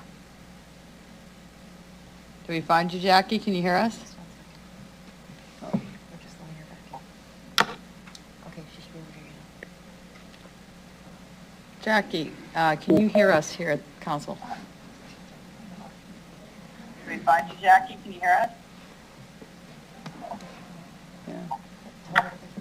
Hi, Jackie. We can hear you, but barely. We're just having some. Okay, we're going to turn. Hi, Jackie. Welcome to the meeting. Can you please introduce yourself for the record, the organization you're representing, if any? You'll have 5 minutes to address executive committee, at which time you'll have the opportunity to respond to any questions we may have. Ms. Schmidt, go ahead, please. You have 5 minutes.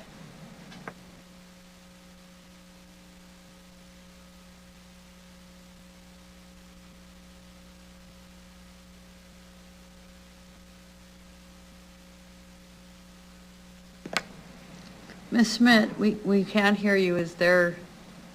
Can you hear us?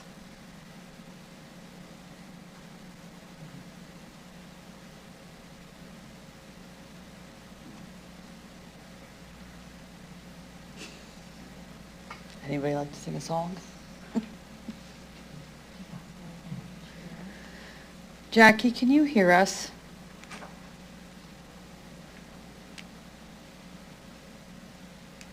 Hey, what should we do?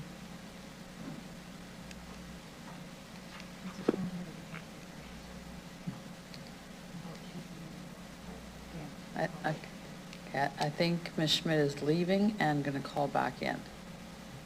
Just give us a second here.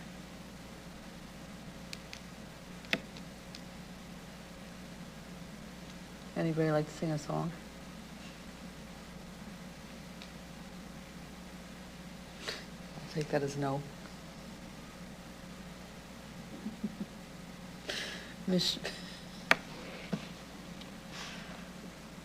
We'll just give her a couple minutes to get back on the line.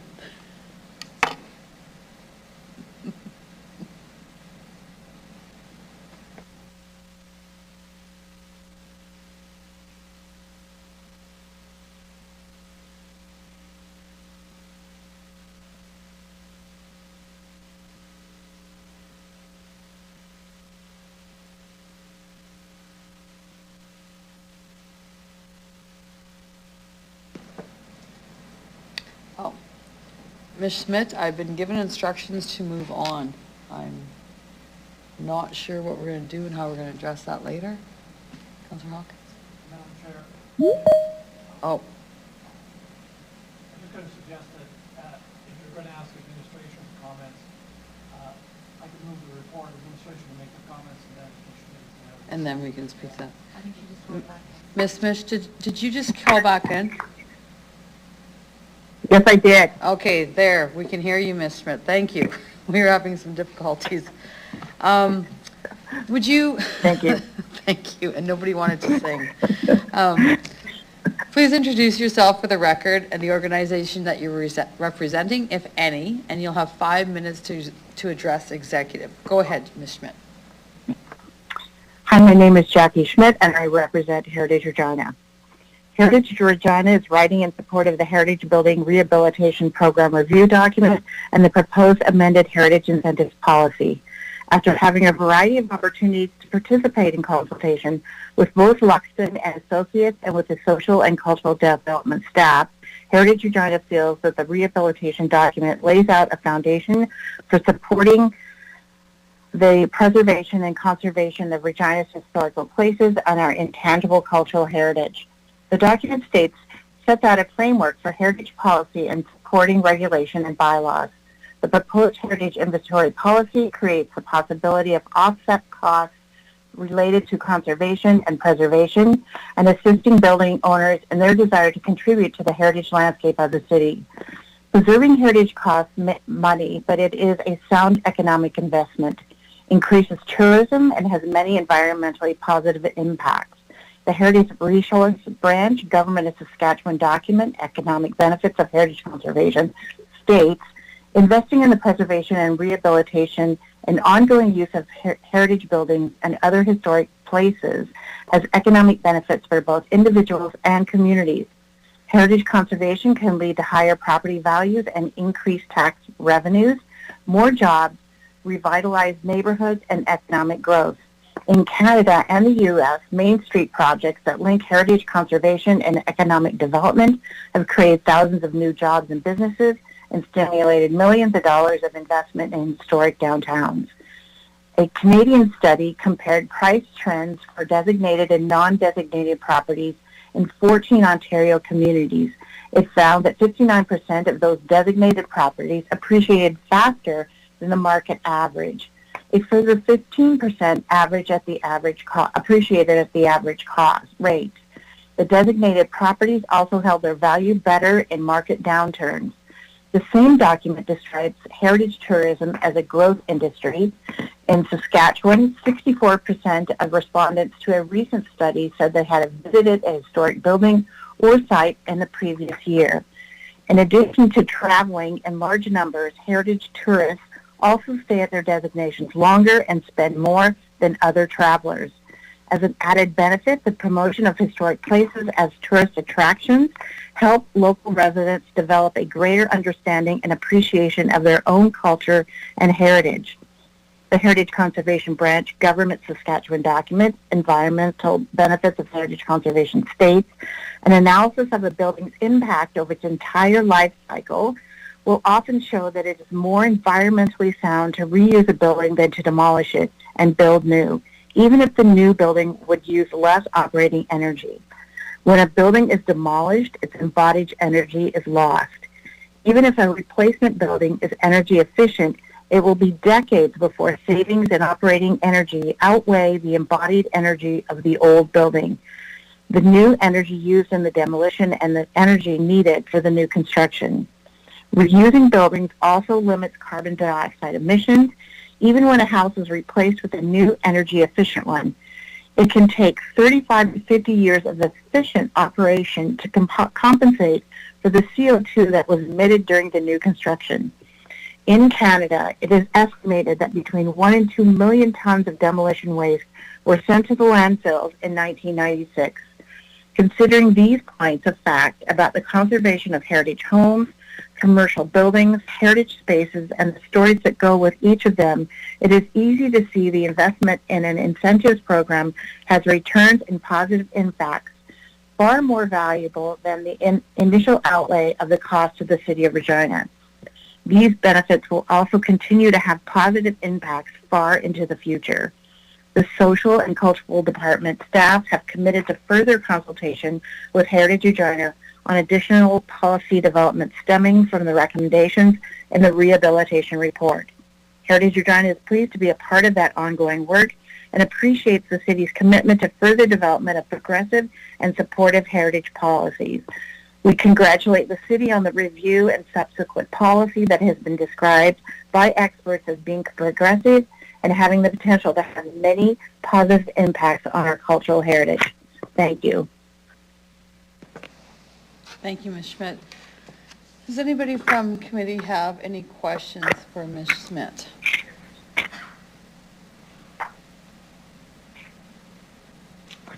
I see none. Jackie, you're free to leave the meeting. There's no questions from the committee. Thank you. Thank you. Bye-bye.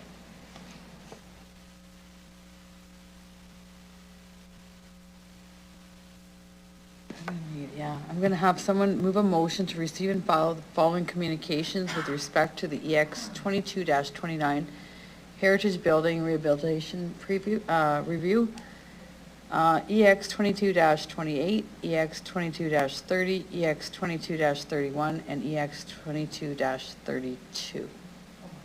Thank you, Councillor Hawkins. We'll now consider EX 22-29, Heritage Building Rehabilitation Program Review. Can I ask Ms. Bryden from Administration to introduce the report, please?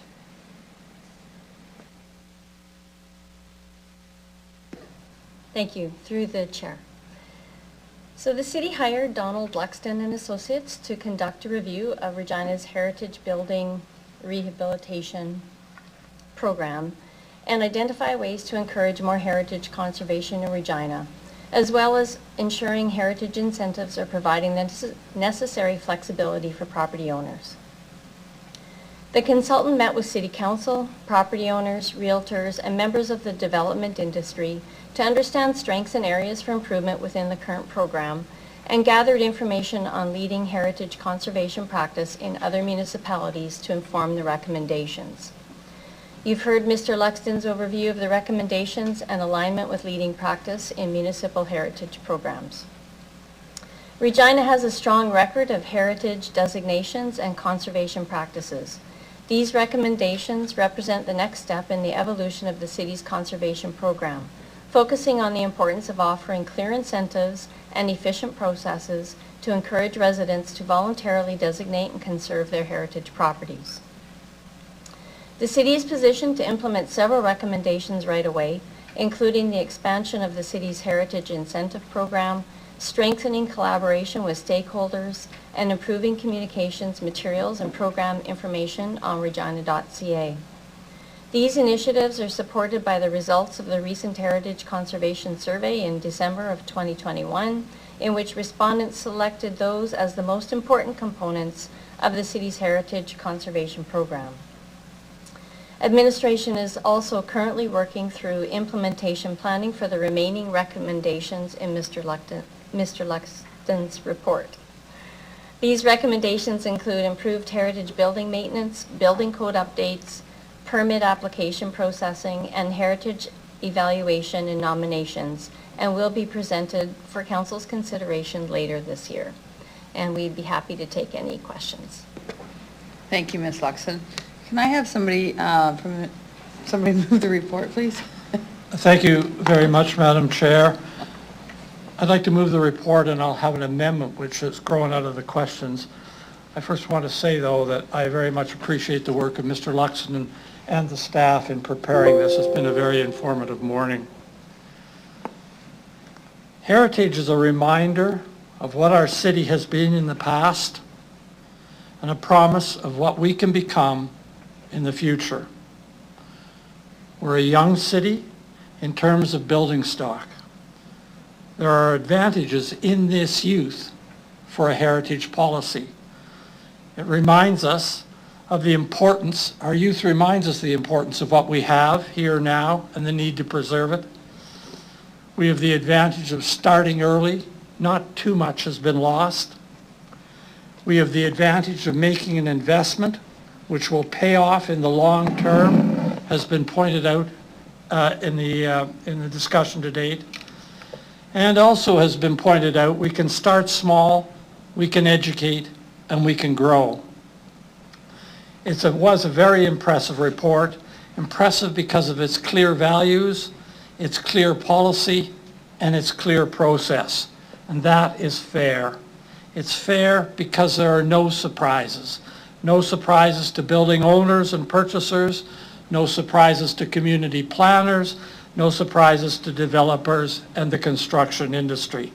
And no surprises means many, many fewer conflicts, and that is a real advantage in this report. I'd like, Madam Chair, to move an amendment to the recommendation that is before City Council.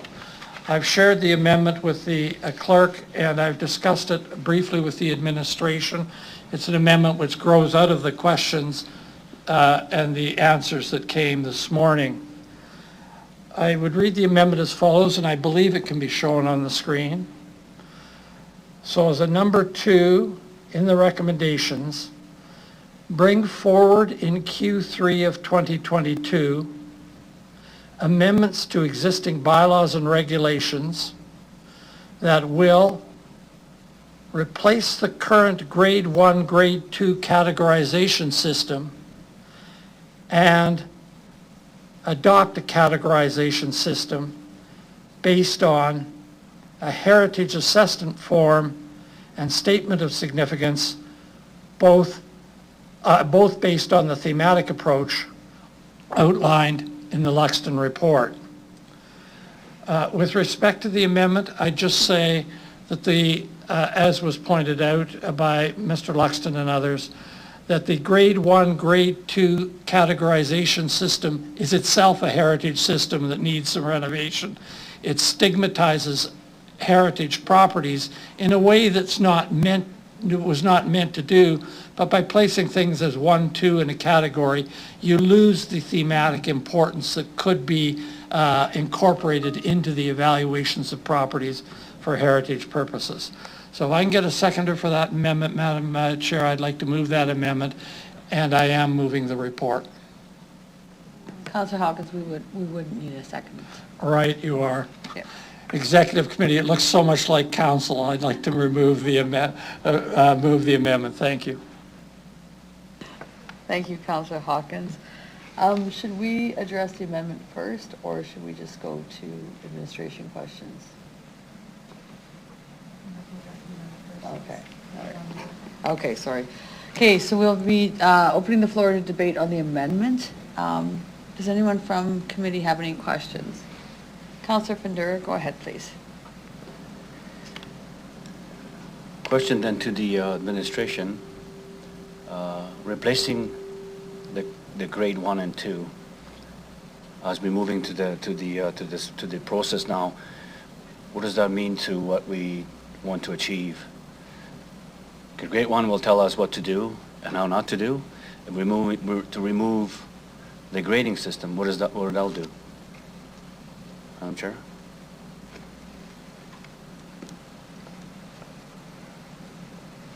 Through the chair, actually, I'll refer that to Ms. Hill.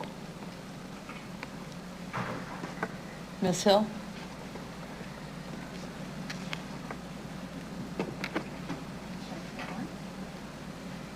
Through the chair, thank you for the question. So we'll be working through implementation planning over the next several months to understand the specifics of how the recommendation will be implemented. I think, initially the grading system was intended to support us in removing some of the conflict around designation of heritage properties when owners are reluctant. And I think, in fact, we found that has not been the case, that it hasn't supported us in objective assessment, and that there's often, varying opinions on the heritage significance of these properties. And so what this a removal of the grading system in combination with the incentive program allows is for administration to look at a broader variety of incentives to encourage homeowners and property owners to designate, and being able to bring that forward in terms of what's the public benefit of conservation of a particular property, and our willingness as a city to invest in that property in order to encourage the owner to conserve. I'm good, thank you. Thank you, Councillor Fundura. Any other questions? I see none. Councillor Shaw, I have my hand. I don't have that on my screen, sorry. I have the amendment on my screen, but go ahead, Councillor Zaginiak. Thank you. So I'm just looking for an explanation, from administration. So I understand this was within the recommendations, but the plan was not to move forward with this quite yet. So is there a reason? First of all, does administration support this amendment? And secondly, why was administration not yet planning to move forward with it initially?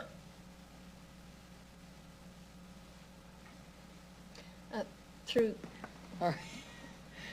you, Madam Chair. So this yes, administration is supportive of this recommendation. Really, it was part of the work we had intended to do. This is just giving us more of a framework of when we need to have it done by. Okay, thanks. That's all I have. Thank you. I apologize for that. I just can't see the screen on whose hands are up, so I'm trying to go on with the next person. Councillor Briciani, go ahead, please. Oh, thank you, Deputy Mayor. My question was asked. Well, all that kerfuffle for nothing. Any other questions from executive? I see none. Can you call the vote? Yeah, we'll call the vote on the amendment. Sorry. Councillor Hawkins, would you wish to close? Sorry. No, I've said what I had to say. Thank you. Is it? Okay, thank you. Madam Clerk?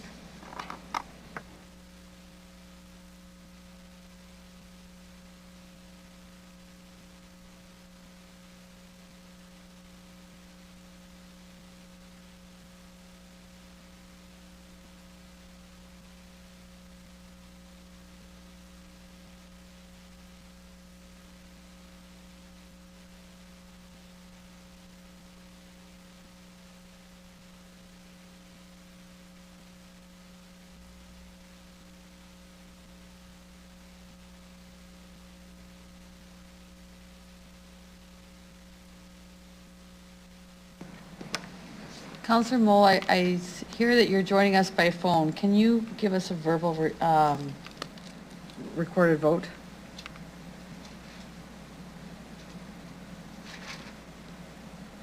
Councillor Moll, can you hear us?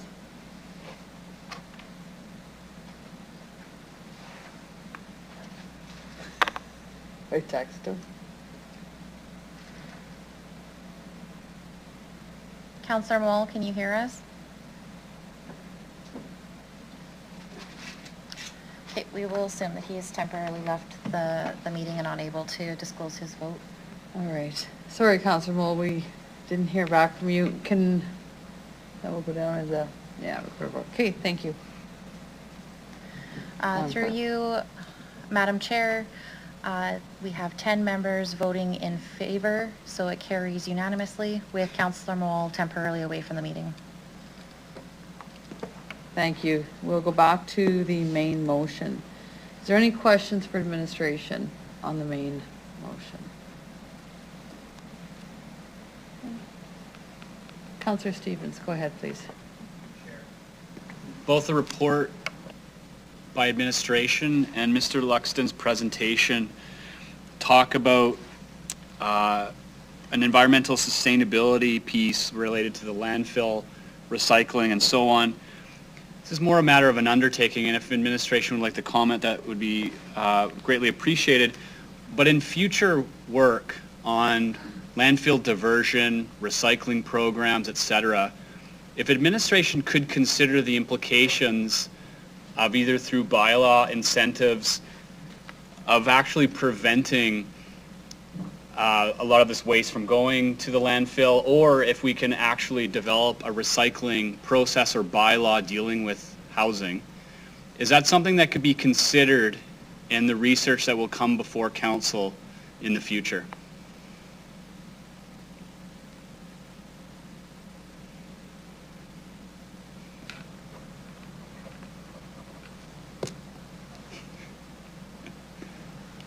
Mr. Andre, go ahead. I think. Do I have your mic on?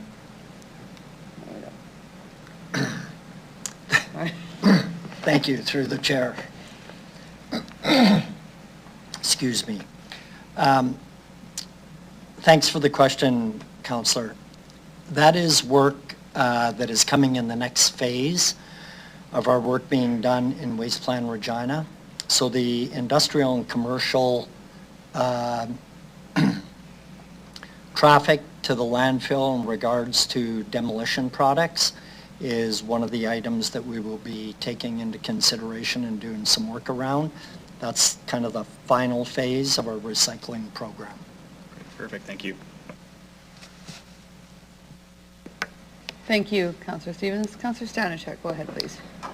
Thank you, through the chair. Just, I have a question just to clarify Table 2. which is on page 3 of the report. The tax exemptions under the Heritage Incentive Policy, so the municipal levy and the total levies, can you just clarify what the other levies are besides the municipal levy? Is it education or is it something else?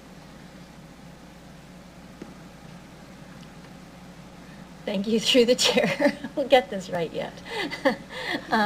Yes, that is the total tax levies, so that would include library and education. Library and education. Okay, thank you. That's all I had, just to clarify. Thank you.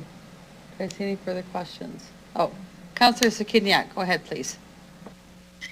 Thank you. I'm wondering if administration can give a comparison, just for our information, of the entire budget ask for the Heritage Incentive Policy work for 2022 versus 2023.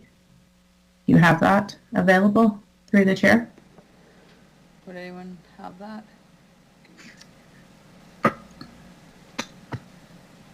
Through the chair, Emmeline, Okay. speak to that. Oh, Ms. Hill. Go ahead. Thank you.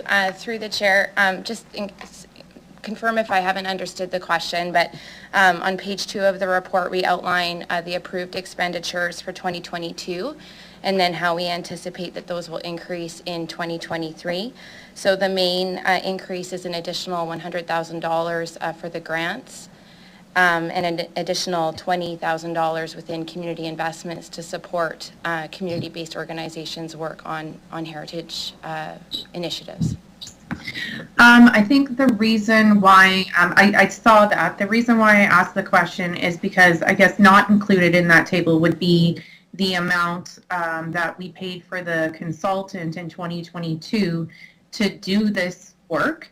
And so I don't know if there's other things that aren't included, but when I was considering the year-to-year ask, I was wondering if it's actually more in 2023, considering the expenses that we've incurred to actually develop this new policy. So do you have any further information on that? Through the chair, the cost of the consultant was just under $50,000, and that was paid for out of previous year's budgets. The work was complete in 2021 for the most part. The other major expense that I'll note is being funded through a capital, our rec capital budget, and that's the analysis and evaluation of properties that are on the heritage inventory. And it works out to between $1,200 and $2,500 per property, and we're doing those in buckets of 40 properties at a time, again with consulting services provided by Luxton and Associates. So that's a cost that is just allowing us to work through that backlog of properties that are on the heritage inventory right now and understand the heritage significance of each of them. Okay, thanks. So my next question is in relation to the environmental impact section. So I'm wondering if administration is considering a separate program for energy efficiency retrofits for heritage buildings than other buildings, or if that's to be determined. That's my first one. I can start through the chair, and then there may be other comments. So energy upgrades and retrofits for efficiency are an allowable cost within this program that's in front of you today. And so they can be incorporated within the eligible conservation costs. But whether there's additional programs that might be contemplated, there may be other comment regarding that. Ms. Brodin, did you want to add further to that? I have, through the chair, thank you. No, I have nothing to add. Okay, that's fine. And I just wondered also in that section, it mentions, that I'm not looking at it right now, but something that this work will align with the energy and sustainability framework. So I'm just wondering if, especially based on the conversations and the questions today, if there's any additional thoughts of how it will align, or if that's still to be determined. Through the chair, Ms. Hill. Through the chair, it's to be determined. It's conversations that we're having with that team as they move forward with development of the framework. Okay, thanks. And then just one final question. I'm just curious, in the survey, so I don't have the appendix number, Appendix C. So I noticed that most postal codes had just a few responses, but one of them had 18 responses. And I couldn't tell based on the colors because they're very close. So I'm curious, number one, which postal code that was. Secondly, does administration have an idea of why one postal code ended up responding, in comparison to the others, significantly more to the survey? Who would like to take that one? Ms. Hill. Ms. Hill, go ahead. Through the chair, thank you for the question. It's not something that I have precise information on right now, but we could certainly look into that with the communications and engagement team and provide some comment back. Sure, that'd be fine. Thank you very much. Thank you, Ms. Sakiniak. Councilor Brusciani, go ahead, please. Thank you, Deputy Mayor. In regards to the financial impact, I just want to go back there, Table 1. The policy analyst, can you just tell me, we'll have a city planner, full-time city planner, a policy analyst. What is the policy analyst? What is the full-time job they'll be doing in 2023? Through the chair. The policy will be developed, of course. As we pass this, what would be the job there? Through the chair. Ms. Bryden, you'd like to take that? Ms. Hill?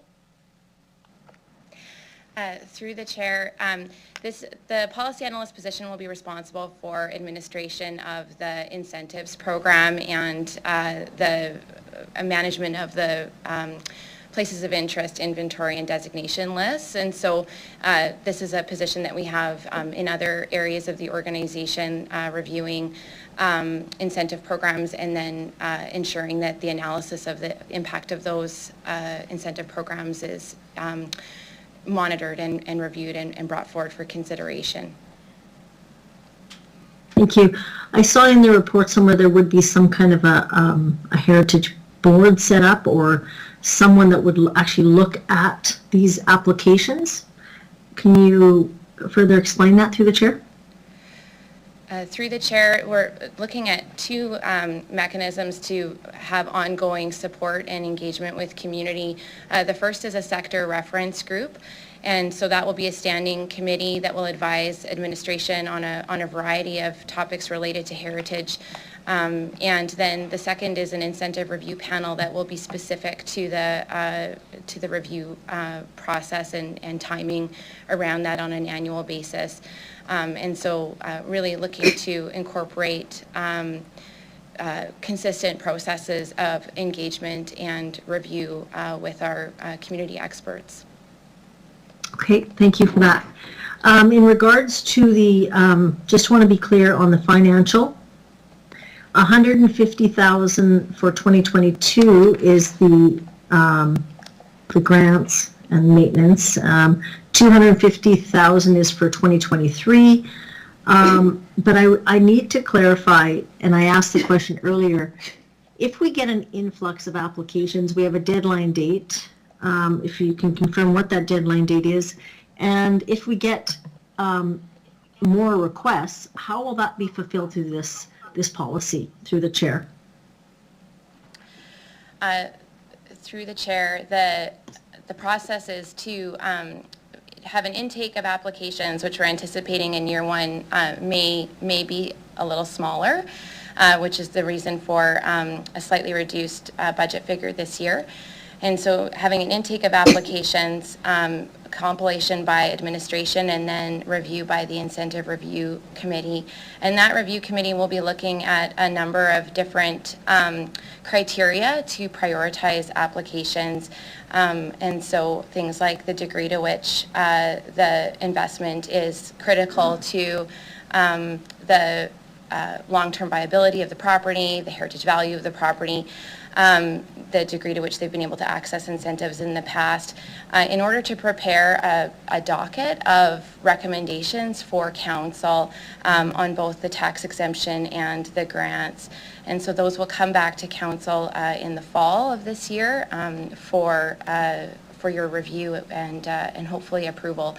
So I'll just note that the incentive panel will be looking at only going up to that maximum amount of it that's been approved in budget for the grants. And in terms of the tax exemptions, you know, I definitely have heard the concerns of councillors that there could be, you know, a financial impact there. And so one thing to note is that it is deferred to some degree. We would anticipate that we would be able to approve projects in 2022, but most often those the actual receipts and tax exemption would not come into place until 2024 at the earliest. So in terms of financial planning, there is that delay where those impacts can be considered. Okay. That's important, I think. That's all I have. Thank you very much. Thank you, Councillor Rosciani. Mayor Masters.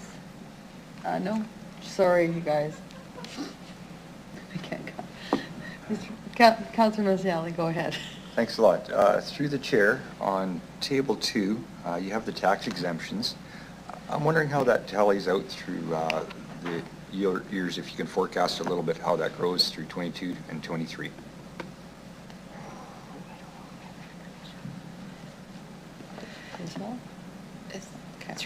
Through the chair, I don't have that information, but we can certainly gather that and send it back out. Okay. On our last council meeting, we approved 3 heritage properties. Would that be included in this tally right here? No, they would not. Through the chair, similar to the previous comment, that we would be looking for those receipts and sort of the follow-up reports on those approvals to come through later this year, and they would be included in the tax exemption bylaw beginning in 2023 for those properties, if the projects are complete. Sometimes there's an additional delay. Okay. Okay, thank you. I appreciate that. I appreciate the report and where it's going. Viewing how I've dealt with heritage so far on council, I like the organization that's coming. The money's actually going to get spent towards something instead of just administratively through meetings and more meetings and more meetings. So I really like the forward momentum of this. Can someone explain to me, I can understand the business case that was explained when it comes to a commercial property or an apartment building on the investment in heritage, causing that to gain value and move back for the community overall in the long term. I still can't get my head how that would apply to a residential property, as they referred to. If my understanding is correct, the property's assessed on its age, the materials it was built with, the surrounding property values. When I look at what's been discussed as heritage properties for my term in council so far, many of those properties wouldn't have been affected of the value or the increase that this is supposed to bring about. Could I get some comment on that, please? Ms. Bryden? Thank you, through the chair. So, I mean, changes due to heritage work may not have a direct impact on the assessment value of a property, and it might be seen more over time.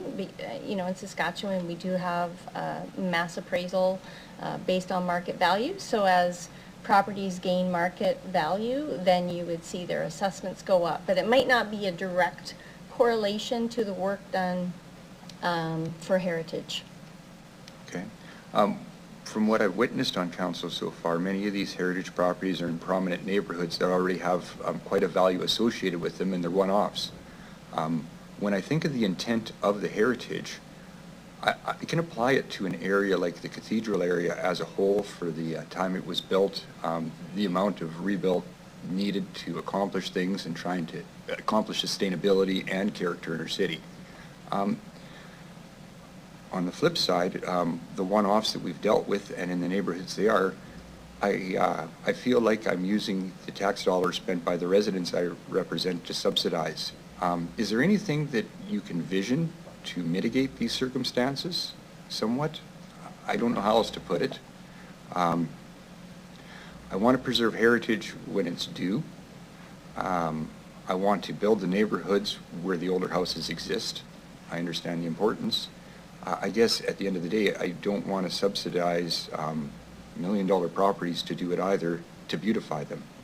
With all the requirements for sustainability, many of them are going to be in the older neighborhoods that would be under heritage names if they weren't lived in by prominent people.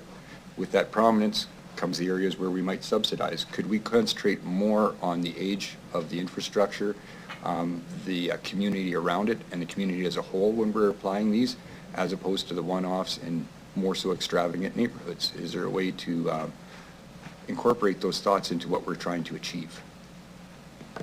Ms. Bryden? Thank you, through the chair. I think I'll refer that one to Ms. Hill to talk about how these would be reviewed. That was a lot to say, I'm sorry. Through the chair, I think part of the answer to the question is this concept of values-based evaluation. And so, you know, really thinking about properties not just as major landmarks or mansions and sort of sites of rich and powerful city builders, but also stories that are attached to just different communities and different ways of participating in the city. And so the concept of attaching the evaluation framework to the themes of Regina's development is really important in that, and being able to consider those themes holistically. The other thing that we haven't talked a lot about today that's in Luxton's recommendations is thinking about different ways to recognize buildings. And so designation is not the only way to recognize the heritage value of a building. Walking tours that talk about sites that used to exist are also done, and we can commemorate properties through virtual means and exhibits. The work that Heritage Regina does, you know, some of their lectures are about existing properties, but many are about things that we don't have represented physically in the city anymore, but we're still able to tell stories about those properties and how they contributed to the city's development. So I think the answer is that we need to take a broader approach to how we think about heritage and the meaning of this program, which is to be able to tell the full story of Regina and incorporate all of the different elements and people who've contributed to that in that story. Thank you. I appreciate your answer. Thank you, Councillor Massinelli. I'm not one to cut somebody off for a long question. Councillor Hawkins, would you like to close the report, please?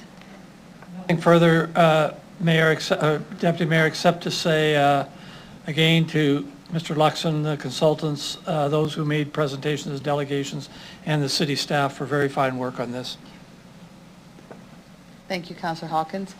We'll now vote on the report with the amendment. Main motion was amended. Okay. The amended motion. We're going to vote. Clerk, can you call the vote, please?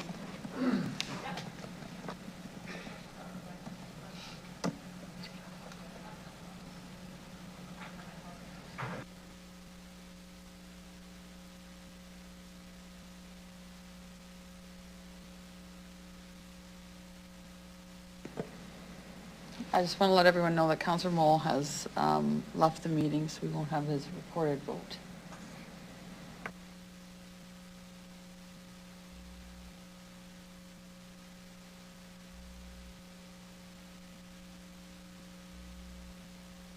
Madam Clerk, please.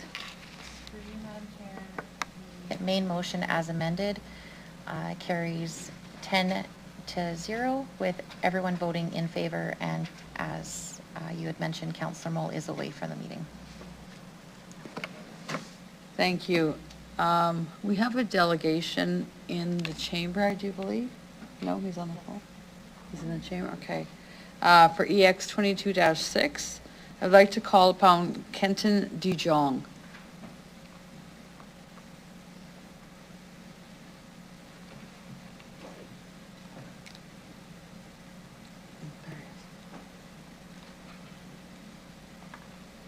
Did I pronounce your name right? Thank you and good morning. Okay. I guess it's still morning. Yes. My name is Kenton DeYoung, and I represent the company Regina Cemetery Tours. I'm here to request a review or amendment to bylaw number 2008-27, section 37 and section 42.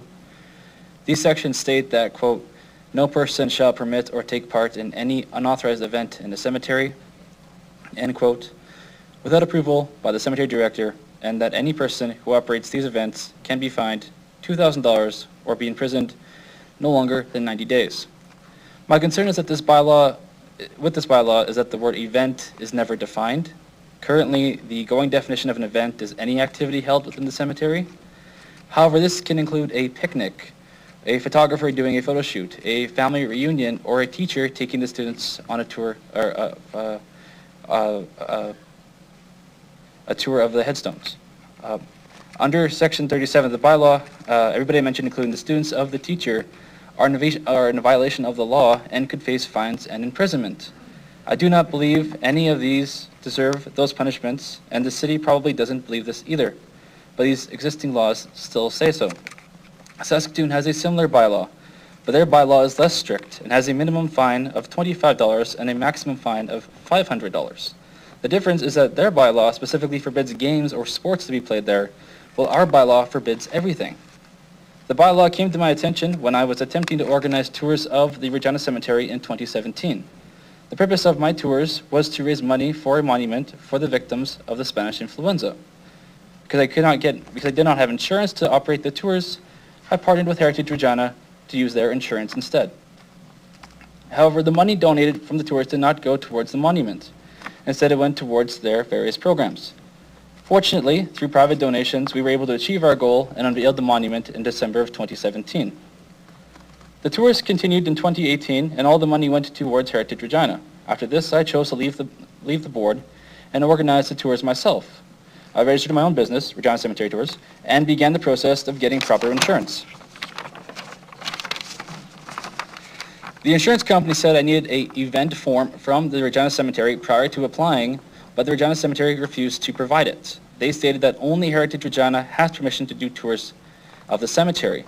I then requested to do other types of tours, but my emails went unanswered. I then offered to donate all my proceeds from the tours to repair the cemetery, as it is in need of repair, and still got no response.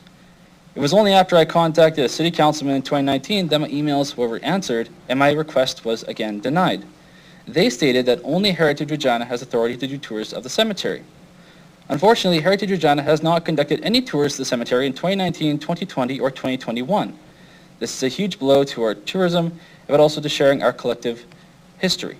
Last fall, on October 30th, 2021, I noticed a walking tour being conducted in the cemetery, one that was not done by Heritage Regina. When I contacted the city to ask about it, they informed me of an additional, quote, serial killer tour that had been held a week prior. They had no plans to fine these individuals for operating these events in the cemetery. It appears the bylaw is not being followed and the city is not enforcing it. It then surprised me to see a pending amendment to the bylaw, section 39, subsection 4, that states, no person shall advertise, host, or carry on any tour, event, or commercial activity to be held in a cemetery or offer any goods or services in a cemetery except pursuant to a written contract between the city and the person. It then mentioned a still work-in-progress document called the Cemetery Tours and Event Policy. I cannot fathom why tours of the cemetery need such a specific policy, and why punishments to have these events in the cemetery are so extreme. The cemetery is meant for all people to enjoy, not just Heritage Regina, and the history belongs to everybody. With that said, I would like there to be a review of the current and proposed bylaw, number 2008-27, to define what exactly an event is, similar to the Saskatoon bylaw.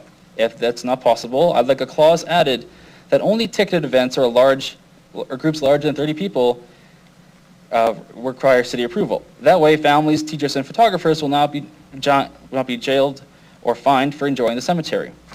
The revision will also allow people to learn and embrace our local history through a variety of voices, not just that of a single nonprofit. I believe the bylaw was written with the best intentions in mind, but instead it silences voices and hinders our intangible cultural heritage. Thank you. Thank you. Yeah.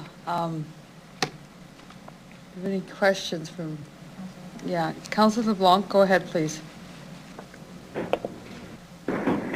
Thank you for coming, Kenton. You mentioned you are in the business of giving historical tours of some of the cemeteries that might be outside of the bylaw. I wonder if you can just tell us what cemetery or cemeteries you're giving those tours of.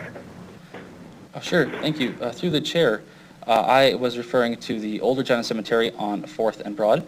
I was attempting to do tours of that in 2017, but I haven't been able to do them because of the bylaw and the insurance requirements. Thank you. And just at a high level, what is historically significant, or why is it worth getting tours of that cemetery? Thank you. Through the chair, there's a lot of history in the cemetery, from the first citizen, male citizen of Regina, the first burial of Regina, various mayors of Regina, victims from the Regina cyclone, from the Regina riot, people who supposedly were on the Titanic. They weren't on the Titanic. There's people who died during the Spanish flu. There's people who died through a lot of events of Regina's history, and it's all there in one collective space that nobody can take in and no one can experience and learn about. There's not a lot of opportunity in the city, in my opinion, to learn about our history, and the cemetery houses all those places in one location. Thank you. And you may have said, but I just want to clarify, when you're looking to host tours of this sort, are you doing it as a for-profit business model or for some other reason?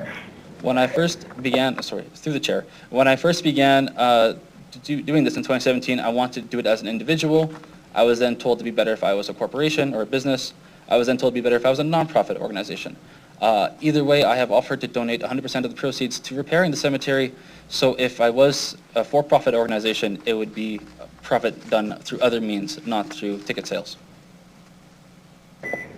Thank you. And then just to clarify your concerns with the draft bylaw, did I hear you right that your only concern is with respect to the proposed 39 sub 4 of that bylaw? Is that accurate? That is a concern, but because the policy, through the chair, that is a concern, but because the policy is not quite completed yet, it's still in a draft form, I can't speak on it. I haven't seen it. My main concern is that the existing bylaw has verbiage in it that is too broad and the penalties are too extreme. I prefer if it mirrored that of Saskatoon's, where it's a little less extreme when it comes to punishing these activities. Great, thank you. I don't have any more questions. Thank you, Councilor LeBlanc. Councilor Hawkins, go ahead, please. Thank you very much. Thank you very much for your interesting presentation. In Europe, cemeteries are used as parks, are used for strolling paths, are used for historical tours. They're very public places. Are you familiar with how cemeteries are used in Europe, and is that the kind of thing you're looking for here? I haven't, through the chair, I haven't gone on any tours in Europe. I have gone through tours in other cities across Canada and some in the United States. But I do know in other cities in Canada, they have a lot of tours, historical tours or educational tours or self-guided tours. And through Ontario, I believe they even have some tours where there's people dressed up as historical characters. So they have a lot of different purposes, a lot of places across Canada. I can't speak for Europe. I'm not asking for anything like that. I'm just asking for a basic walking tour where people can tell stories and not necessarily dress up or reenact history. Thank you, Councilor Hawkins. Do you see any further questions? I just have a question, kind of a comment. I actually went to Cuba to go tour their graveyards and gravesites. I learned a lot of history of Cuba. They've gotten there. Is this something that, if we offered in Regina, that could be turned into some type of a tourism thing, I guess? I don't know what you'd call it. Is that possible? I mean, you know the history better than I do. Is this something that you could see in the future? Thank you. And through the chair, yes, I do believe so. I see a lot of benefits to this being a part of the tourism spectrum in the city. Cemetery tourism, or they have it word for it, I don't recall what it is very popular, and it can bring in a lot of money, especially if that money is dedicated towards repairing the cemetery. A number of years ago, I spoke to some monument companies in the city, and they said the situation in the cemetery now is worse than in 2011 when it was vandalized. Headstones are falling apart, they need to be replaced, need to be repaired. There's no money for that. My idea is that these tours could help finance that and repair the cemetery and keep it for future generations to enjoy. Thank you. I have no further questions. Nothing from the executive. You're now free to go, and I thank you very much for your presentation. Thank you so much. Thank you. I don't even know what to say.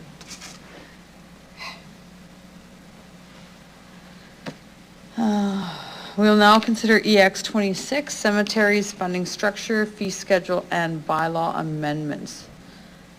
Ms. Bryden, can you address this and introduce us to the report? Thank you, through the chair. The city cemeteries require several major capital investments within the next 10 years to address aging infrastructure. Due to the recent Riverside Cemetery expansion project, the reserve does not have sufficient funds in order to fund operational expenses and smaller annual capital projects, as well as major capital investments. Cemeteries Administration collaborated with financial services to create a sustainable financial model for the future. A range of options were explored, and the recommendation is to fund major capital infrastructure projects, including future expansions and renovations to the Maintenance and Administration Building through current contributions to capital going forward. Ongoing capital maintenance would continue to be funded from the reserve. In line with this model, administration is recommending a 4% fee increase for 2022, 2023, 2024, which is included in Appendix C of your report. The recommended bylaw amendments outlined in the report provide clarity around cemeteries' rules and regulations. The majority of new information being added to the bylaws surrounding interment scheduling and memorial installations and removals. And we would be happy to answer any questions. Thank you, Ms. Bryden. Do I have any questions from committee?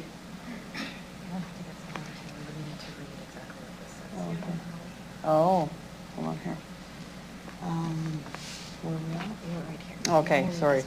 Can I have somebody move the report in accordance, with the revised Appendix B as indicated in the adjustment memo received from the interim city clerk? Blah, blah, blah. Yeah? I've already had a turn. Doesn't matter whose turn. There, Councillor Stanichuk. Any questions from members on this report? Thank you, Madam Chair. I guess I'm going to ask questions in regarding to the delegation and the questions that he was raising. With the bylaw that is being proposed, would there need to be an amendment to the bylaw, or would it be through policy? I guess my question is, through the chair, what policy exists right now, or would policy have to be developed in terms of who gets approval to do tours of the cemetery? Thank you. Through the chair, I'll refer that to Ms. Shaley. Thank you. Through the chair, we do have some policy work that's currently underway and will be ready for spring to address this topic. The city does allow tours and events to take place within our cemeteries. However, it's important that we know what's taking place from a scheduling perspective so that we can appropriately schedule funeral services and burials to not conflict with these kinds of activities. As well, we hear from our citizens often, they are looking for a peaceful setting when they're visiting a cemetery. So we're just trying to take care in terms of when we schedule these kinds of activities. As I said, the policy is under development and will be ready in spring so that we're better able to consider these kinds of requests. And it'll include an application process so that we're aware of these kinds of activities. The portion of the bylaw that was referred to, I believe, was intended to provide support for addressing vandalism and that sort of thing within the cemetery, which I believe is why the penalties are quite extreme. So through the policy, follow-up question through the chair. So through the policy, there wouldn't be, it would consider applications from numerous organizations or individuals to do tours, not just exclusively for Heritage Regina? Is that true, correct? Okay. This is really intended to provide us with the information so that we're better able to schedule activities and we're aware of what's happening at any given time. We do receive requests from media and tour operators as well. So that's what the policy is intended to support. The kinds of activities that the delegation referred to would certainly be the kinds of activities that we would be able to support through the policy. Okay, thank you very much for that. And just one other question through the chair.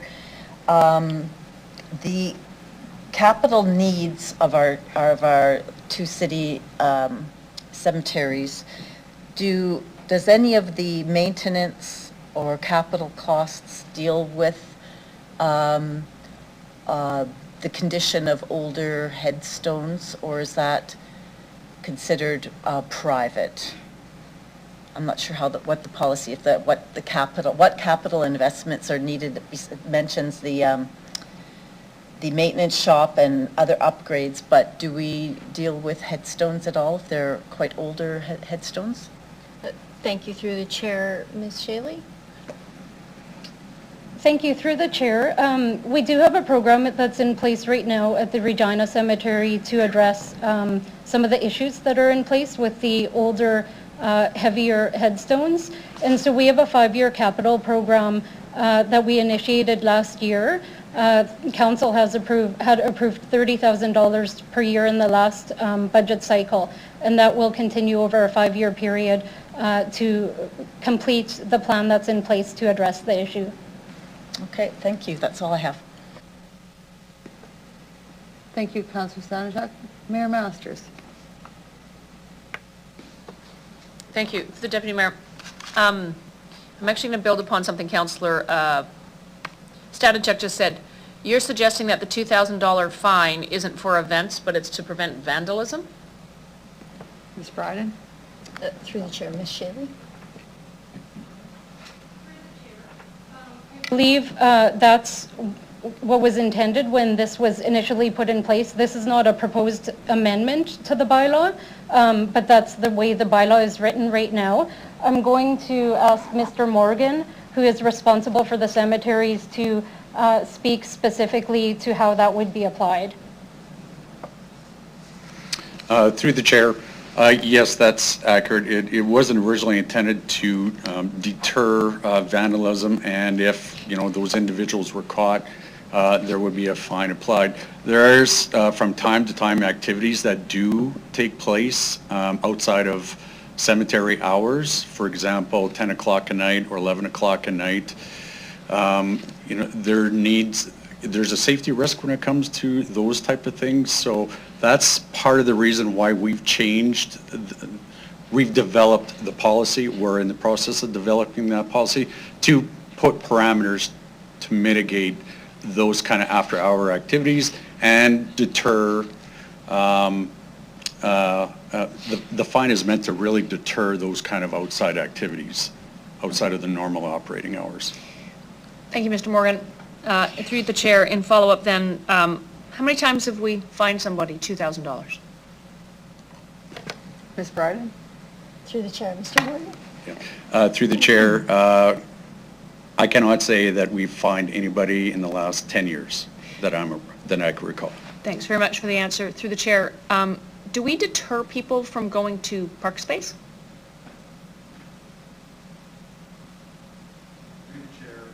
We don't. But with the condition of the cemetery and the monuments in there, it poses a significant risk to activities at sunset or at dark. So that's one of the reasons why the cemetery gates are locked and that we refrain from anybody entering into that. Thank you, Mr. Morgan. Would it make some sense to you based upon the delegation that was here today to express concerns over it, to simply create a bylaw relative to vandalism? And if you want to create a schedule, I'm not crazy about the idea of an application. We have scheduling systems for all of our rec facilities. I'm not sure it's just not a scheduling system for a cemetery so that you can track things, but notwithstanding that, would it not make sense that, you know, in terms of wanting to be in the cemetery, whether that's a photographer or someone doing a tour or whatnot, as long as you knew they were there, if that's your concern,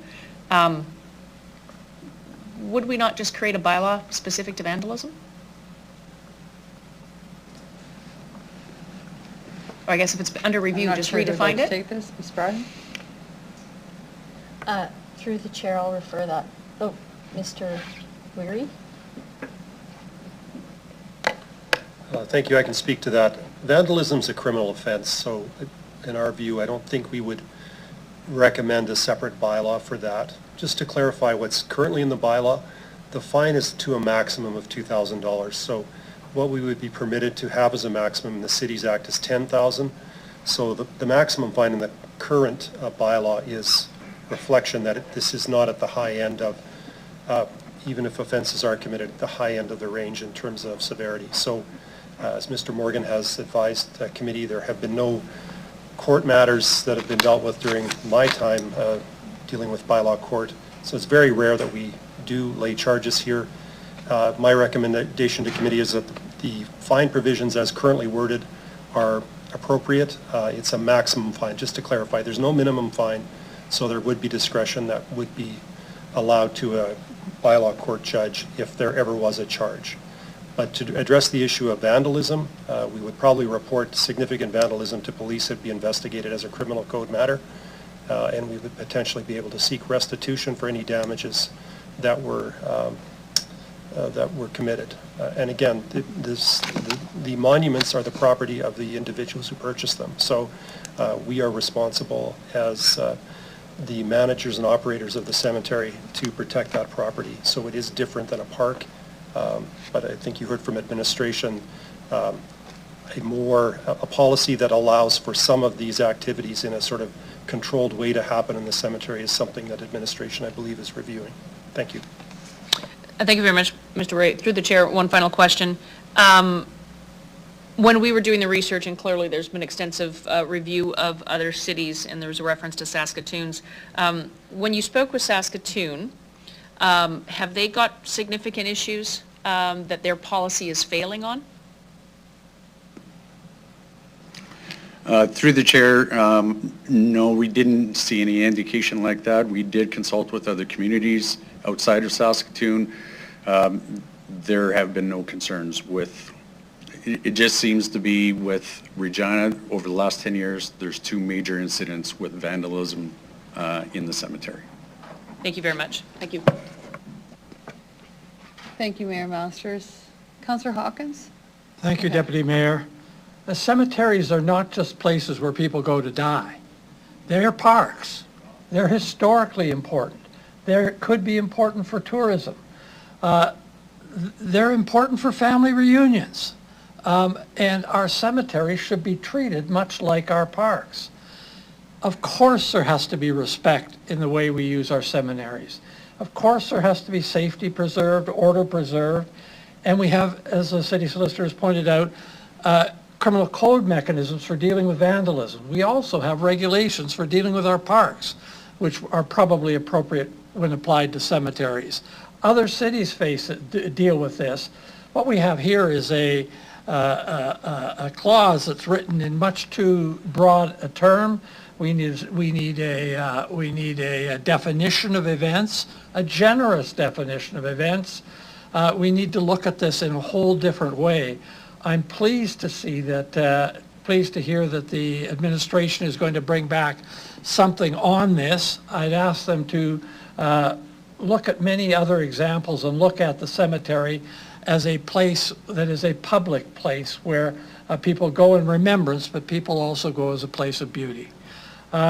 I'm going to support this. I support the bylaw, but I'm very much looking forward to the administration addressing this problem in the near future and bringing something back to council.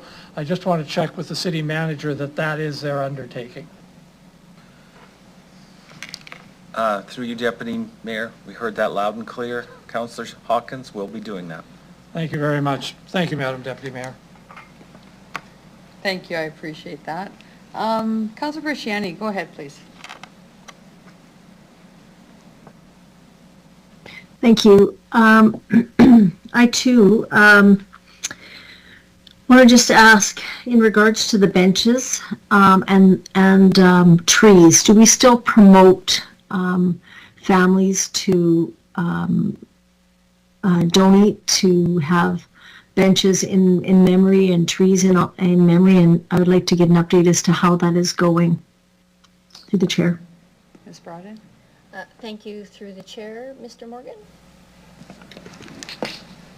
Through the chair, yes, we do. That program is still in place. We have legacy benches at the cemetery, as well as opportunities for legacy trees as well.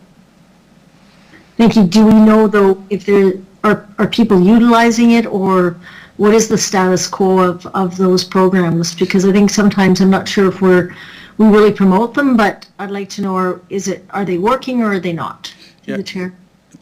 Through the chair, we average 2 to 3 benches installation a year, as well as 2 to 3 trees a year. And when we compare it to the park spaces, where park spaces are about anywhere from 8 to 10 benches, as well as trees. So it's a good ratio to follow. So we're in line.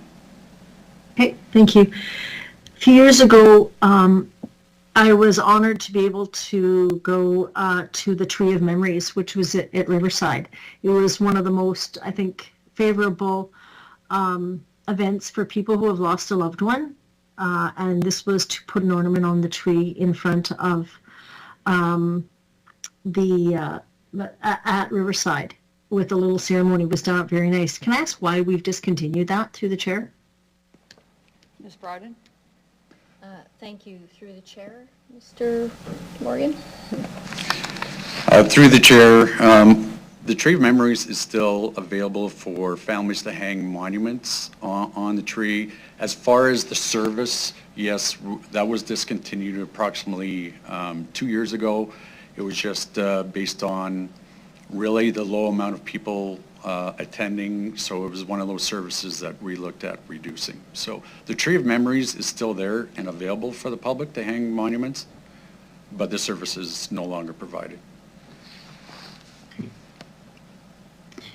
The under decoration, under the cemeteries bylaw 2008-27, it talks about Schedule C, such as cut flowers, spiritual or religious objects or mementos. And then in the decoration under proposed, the religious objects have been removed. Is that the intent, or was it just not added in there? Because it does say, it doesn't say etc., but are religious objects still allowed under decorations? Ms. Brodin? Mr. Morgan? Through the chair, yes, they are. Thank you for that. And in regards to the, let's see, the memorial maintenance, the new section, it's a new section, 21.1, it says memorials and memorialization are the personal property of the interment rights holders for the lot. The interment rights holder is responsible at all times for the condition of the memorial and the memorialization. The city is not obligated to report or repair any vandalism or damage caused by natural causes, third parties or unknown causes. Can I ask us why, if we're there and we're looking after this, why would we not want to report back to the families if there have been any types of vandalisms or repair needed? Through the chair. Ms. Brodin? Thank you. Mr. Morgan? Or Ms.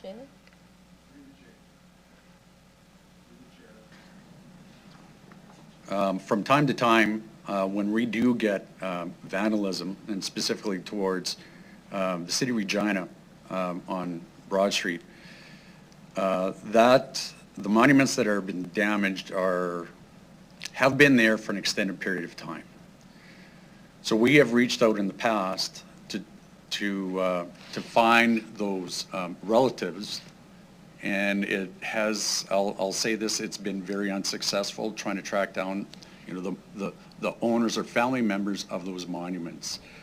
At the end of the day, the family has purchased those monuments. It's their property, but when it becomes difficult to track down, the cemetery ends up being responsible at some point because it's a liability in terms. So have we received vandalism in the Regina or Riverside Cemetery of that extent?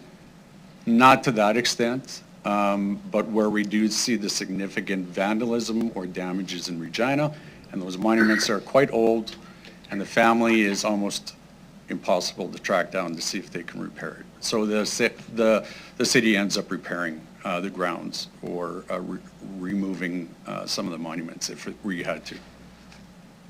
So I just want to be clear in that response. So we actually do reach out to ensure to let them know that there has been vandalization. So some may want to, but there might be some others that have, I mean, if it was back in the 1900s, they may not have family members or whatever available and be able to be reached. Is that accurate? But we still do reach out. Is that accurate? We reach out by the last known contact of that individual that may have helped inter that person. We also put it in the media. We also make every effort to contact them through that way. Perfect, thank you. In regards to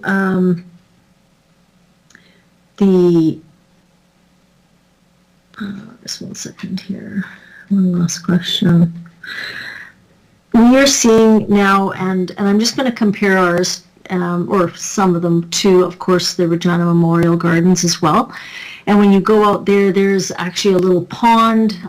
They have some little geese. They have, and we know that cremation is on the rise. Of course, it's in the report. And so are we providing and building more columbariums in that case? And when we look at the landscape of a cemetery, because I absolutely would agree that cemeteries are places where people, yes, go to in their final life, but it's also a time for families to go and sit and be, and we need to create space in that. And when I looked at other cemeteries, it is a place where people gather, families, memories. I agree with, there is history in all of this. We look at the names that have carried Regina through. So I'm wondering, how do we look at the landscape? Is it just keep field of headstones, and or do we actually look at trying to make it beautiful for the last stages as people die, or do we, is it something that, does it always come down to a cost, and that's why there's no pond or anything like that there, through the chair? Ms. Broughton? Thank you. Mr. Morgan? Through the chair, yes, when planning out future expansion or utilizing space within the existing cemetery grounds, we want to ensure that we're providing a reflection area, because that's what it is. It's not just interments, it's also families reflecting. We design this columbariums within, the available space that we have. Going forward with the cemetery expansion, we know that there's more need, and we're looking forward into that in the next 5 to 7 years when we develop that next phase of the cemetery. So yes, we're always considering, we're also utilizing, we're planning around the trees, we're planning around the roads, we're planning around other monuments in that area so that there is some peacefulness, if you want to say, in that area. Thank you. Do we I would just ask that we actually take a tour out to the Regina Memorial Gardens as well to look at the columbariums out there that have been built recently. Most of them are all full, but again, it's something that I think we need to look at because it has changed how people, from the traditional casket to now moving into cremation. So that's all I have. And just one comment, if I can, I absolutely support the individual that did come forward that we need to, of course, respect the cemeteries, but also I think there is history here. But I also see the city side where we need to ensure that these don't become dog parks, because I've had concerns from residents that cemeteries need to be respected, but it's not a place that you take your dog and let them run wild. So I think there's that balance there. So I support administration as well on ensuring that we've got people, the right people in the cemeteries. Thank you. Thank you, Councillor Bresciani. Councillor LeBlanc, did you have further questions, or did you forget to lower your hand? I do have further comments. Go Thank ahead. you. Go ahead. Thank you. I think two parts of our existing cemeteries bylaw address some of the concerns we've heard about today, and that's before the proposed amendment. So the first of those is 39 sub 1 says, don't enter the cemetery outside of visiting hours as posted on the gates. And the second of those is section 41 that says no person shall disturb the quiet or good order of a cemetery by noise or other improper conduct. I think those are totally reasonable restrictions, and what they do is allow city staff, in particular section 41, some discretion in understanding sort of what's offside of how cemeteries should be used and what is onside.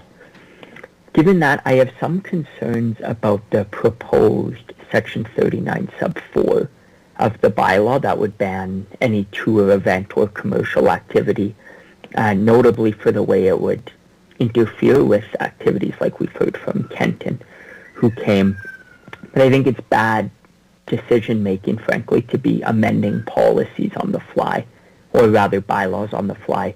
So to try to avoid that outcome, what I'd like to seek from administration is an undertaking to, prior to the March 16, 2022 council meeting, to suggest alternate language to 39 sub 4 that might take account of some of the concerns raised by the delegation and councillors today. So I ask whether admin is willing to provide that undertaking. Who would like to take that? Ms. Bridie? Ms. Shaley? Through the chair, we'd be happy to come back with some alternate wording. Thank you very much. I don't have any further questions or comments. So we have no other questions. Just a further comment to Councillor Blanc. Yeah, I was shocked when I heard from the delegate, and I appreciate the fact that we're going to look into that and see if we could bring something back that is worded a little bit better.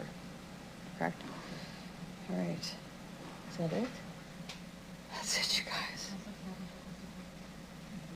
Councillor Stanishek, do you want to close debate? I'll just say one more thing too, is I appreciate all the comments that people have made today, and the fact that cemeteries can be seen as park. I did want to mention that for the warehouse district, for anyone who works in that area, the cemetery on 4th and Broad is basically the only park that is kind of nearby, a place where they can go for a reflection. So I appreciate and I look forward to seeing changes to maybe the language and to see the new policy coming forward. Thank you, Councillor Stanishek. Madam Clerk, would you like to call the vote?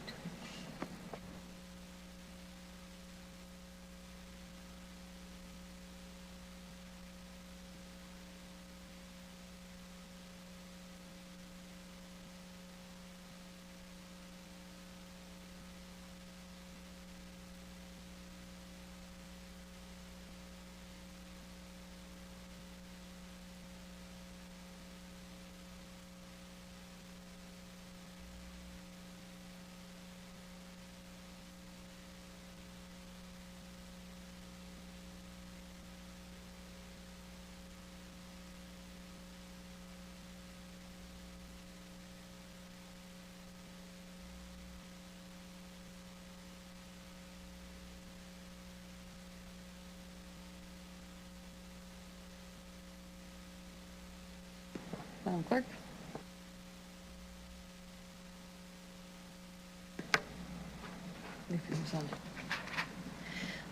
Through you, Madam Clerk, the motion carries unanimously with all 10 members of council voting in favor.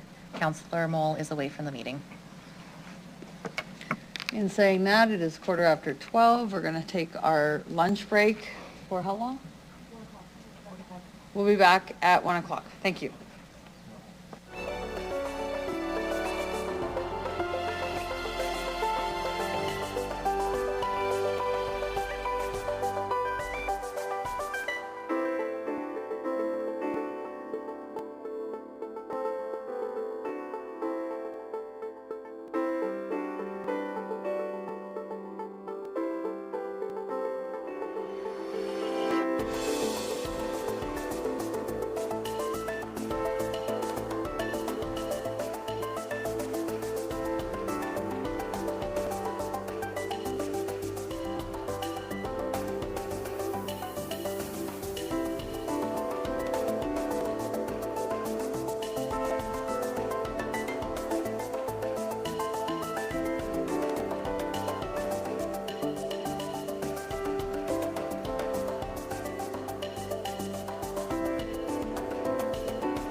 go.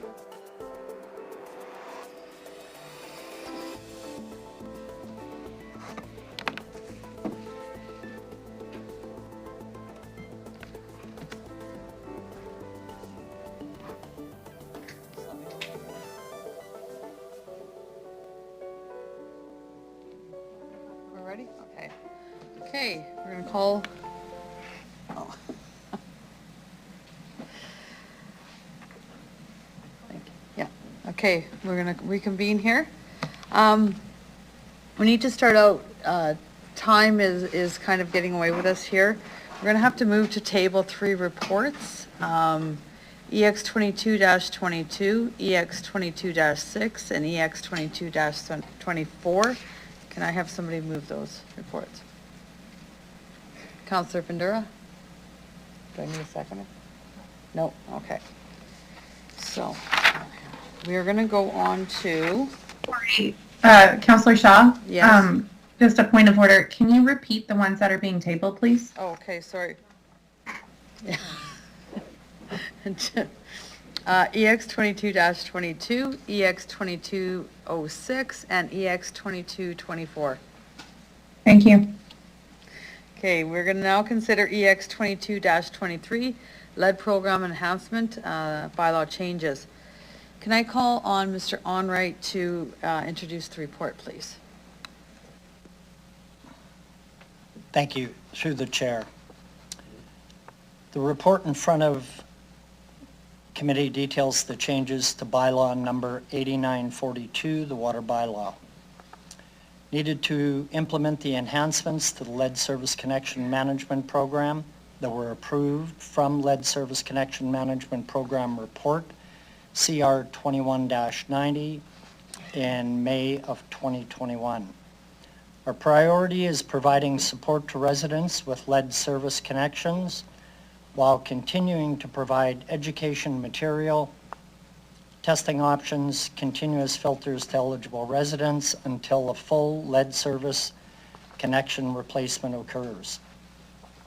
In 2021, the program support recommendations in CR 21-90 were approved by City Council to allow property owners to repay the city over a period of 5 or 10 years if eligible for the replacement of the private side of lead service connection that is a mandatory replacement when an adjoining city side lead service connection is replaced. The administration is recommending City Council approve the amendments to the water bylaw that allows property owners to utilize the city's deferred payment options in relation to the mandatory replacement of the private side of lead service connections when an adjoining city side lead service connection is replaced, and that it allows property owners to utilize the city's deferred payment options if the private side of a lead service connection is still lead, but the city side has been replaced and the property owner chooses to replace the private side. And then details of what happens when a property owner fails to make the required payments as laid out in the lead service connection replacement program. Administration is also recommending the council instruct the city solicitor to prepare an amendment to the water bylaw to be brought forward to the meeting of City Council following approval of the recommendations in this report by City Council. And joining me is Curtis Stoney, Director of Water, Waste and Environment, Janet Aird, Manager of Program Development and Delivery, and Lane Frolick, Coordinator of Program Delivery and Development. Thank you, Mr. Onright. Can I have someone move this report with the amended motion to add the recommendation in accordance with the adjustment memo received from the interim city clerk? Councillor Hawkins? Do we have any questions regarding this report from any members?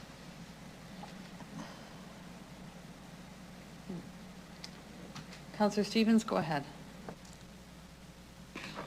First question is about Appendix C, the affordable access application. We're going to be using the template that we use for transit passes and the fun pass. Is it the exact same, or is this simply a model that we're going to be using? Through the chair, I'll ask Mr. Doney to comment. Through the chair, that form there is a model, and so we'll update that to include the lead service connection management program. Okay, thank you. Some of this information requires a resident to reach out to a registered social worker, as well as other documentation to support their low-income status. Have you encountered any problems currently with anyone not being able to secure that information and therefore not being able to access the affordable passes? Mr. Doney? Through the chair, so for the lead service connection management program, we haven't experienced that yet because this is a new program. Regarding the overall program in the city, I can't speak to that. If we do encounter that, that's something definitely we would bring back to council. The objective is to make this as easy as possible for residents to ensure they can remove their lead service connection. Okay, thank you. As a matter of an undertaking where appropriate, perhaps it would be useful, if you haven't done so already, to reach out to the Ministry of Social Services and therefore specific caseworkers to work with residents who fall under this category. I think it would be very important to make sure that they are provided with the information and the support that they're asking for. To Mr. Onright, yesterday we had a meeting with community members as well as public health officials and members of the Water Security Agency. Would you mind providing a brief overview of what was discussed and how it relates to this report, ensuring that we're dealing with the public health questions associated with lead service connections? Thank you. Through the chair. So yesterday there was a community group that met with not only administration, but we had WSA, the Water Security Agency. We also had SHA present in the meeting. So the concerns brought forward, a few of them that were brought forward from this community group related to the health side and a little bit around how we plan for the lead replacement connections.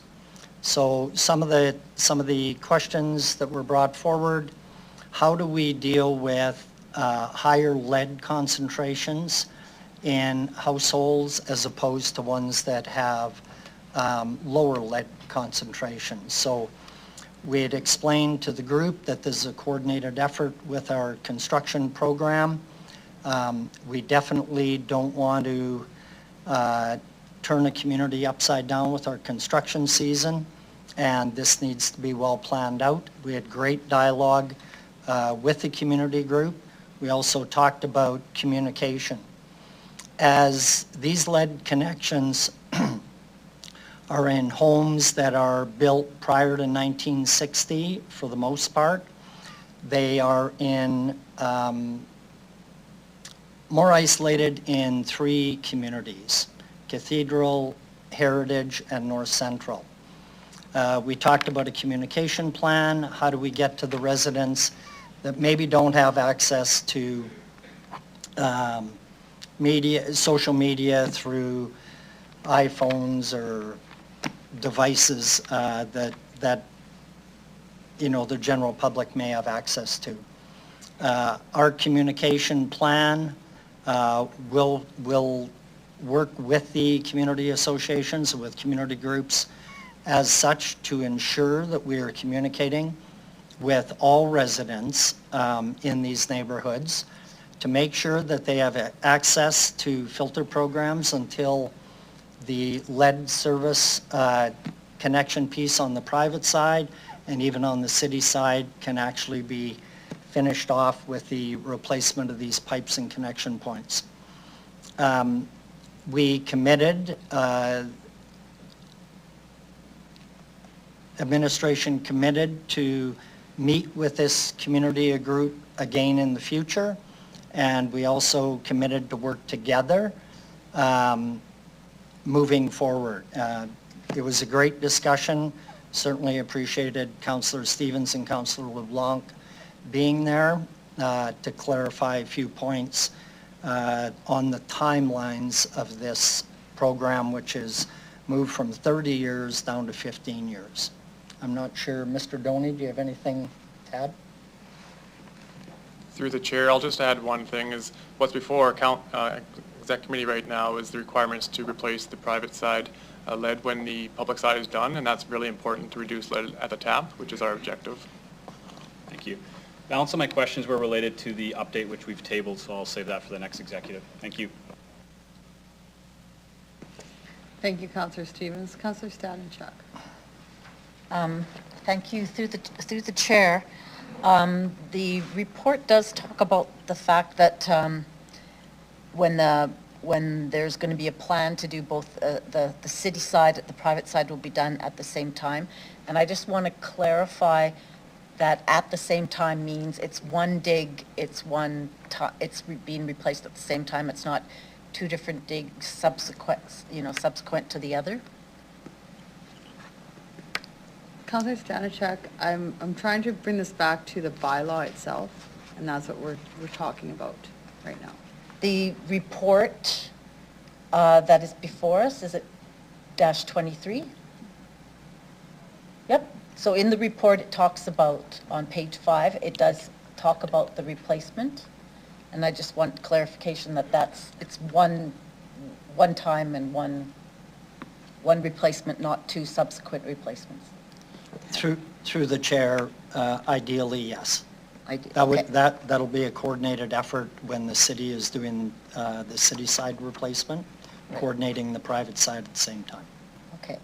And through the chair, second question regarding the fact, the report points out that we do not have information on private residences that may still have lead private side.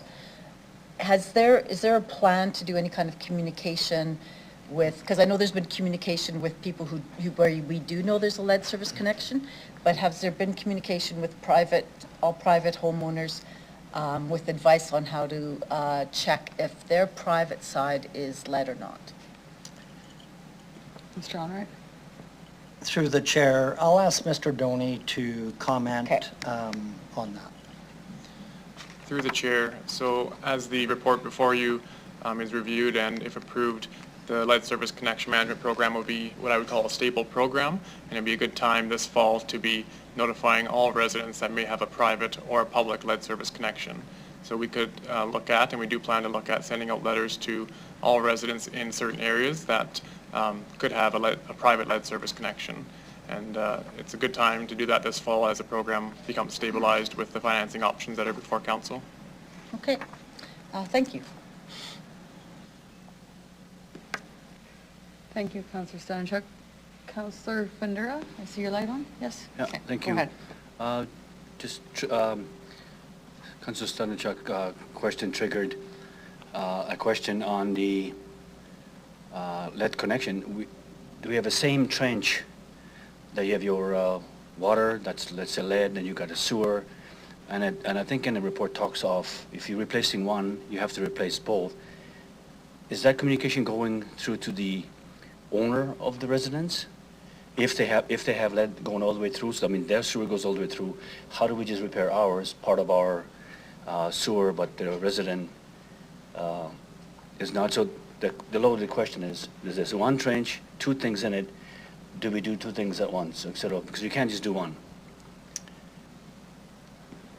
Through the chair, so I think that will definitely be dependent on whether or not the sewer line needs to be replaced or not.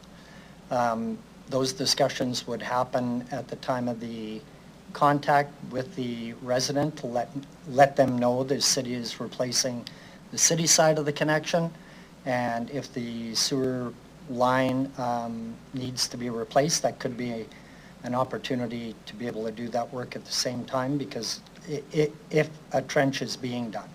In some cases, a trench won't be dug, it'll be a lining that will be done, it'll be a trenchless operation. Okay.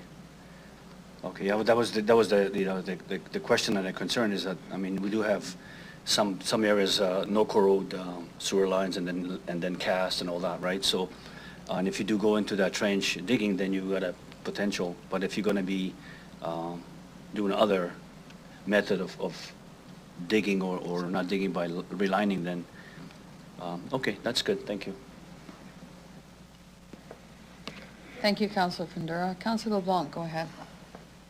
Thank you. I'm just wondering, in terms of non-emergency, so a scheduled lead service connection replacement, how much advance notice will the resident get? Mr. Onright?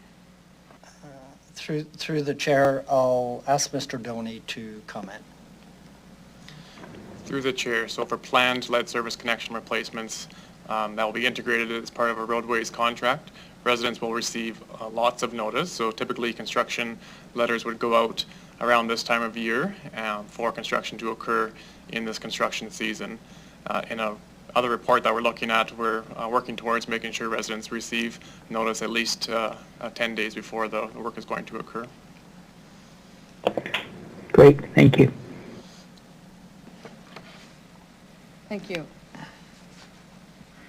Well, that was easy. Okay, Madam Clerk, if there's no more questions, you call a vote. Oh, Councillor Hawkins, sorry. I always forget. Thank you.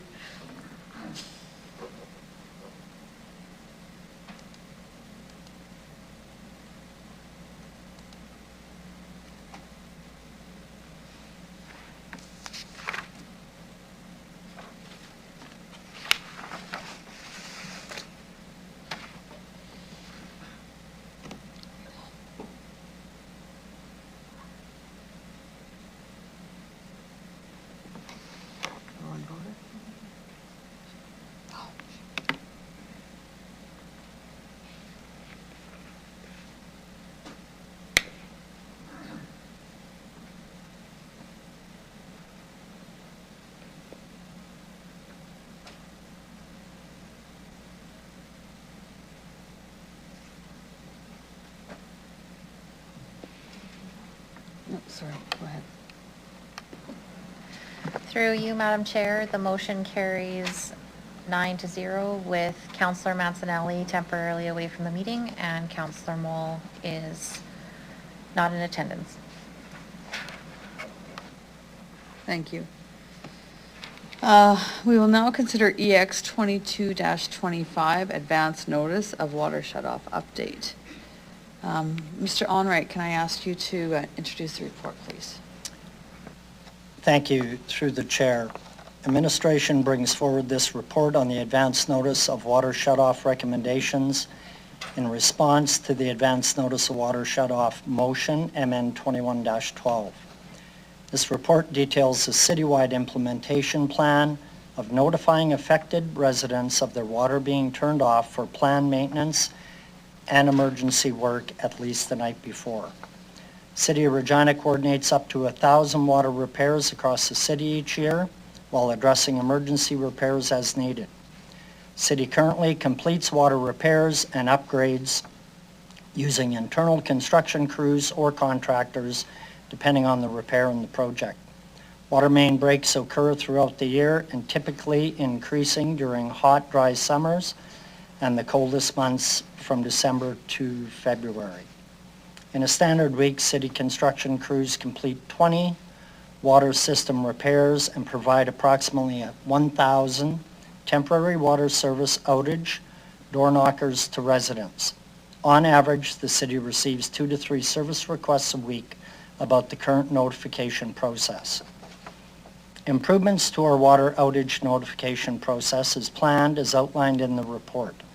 Advance notification letters advising of water outages and road restrictions will be delivered to households where planned maintenance work is scheduled within the next 10 days.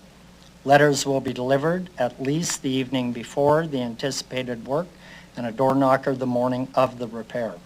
This will allow time for residents to draw enough potable water for use in advance of the water being shut off. Water outages and service updates for planned maintenance will be available on regina.ca/water outage. To provide residents with up-to-date information about temporary water outages in their area. The webpage also includes steps residents can take both to prepare for the water outage and after the water supply is resumed. In addition, the city is moving forward with the implementation of the automated meter infrastructure project, which will include a customer software application. It is expected this software application will allow residents to sign up for electronic notification of any expected water outages. Administration is currently working through the procurement process of the project, and it is expected that electronic notifications for water outages will be available in 2023. For the report, there was a municipal scan done of Saskatoon, Calgary, Edmonton, and Winnipeg. In the report, you will see administration is reallocating a resource, so there's no budget implications to doing this. This resource will be dedicated to this change in process for notifications. With that, I'll hand it back to the chair. Thank you, Mr. Onright. Can you just repeat, you said the notifications will be probably up and ready by 2023, is that when you said? Through the chair. That is for the electronic notifications, and that's the current AMI project that is moving forward. So that will allow for electronic notifications. The process change is dealing with 2022. Yeah. So what I've just spoke about, we would like to put into place for the upcoming construction season. Okay, yeah, I just, thank you. The electronic notifications are awesome. Can I have somebody move the report? Councillor Stanichuk, thank you. Any questions from any members on this report?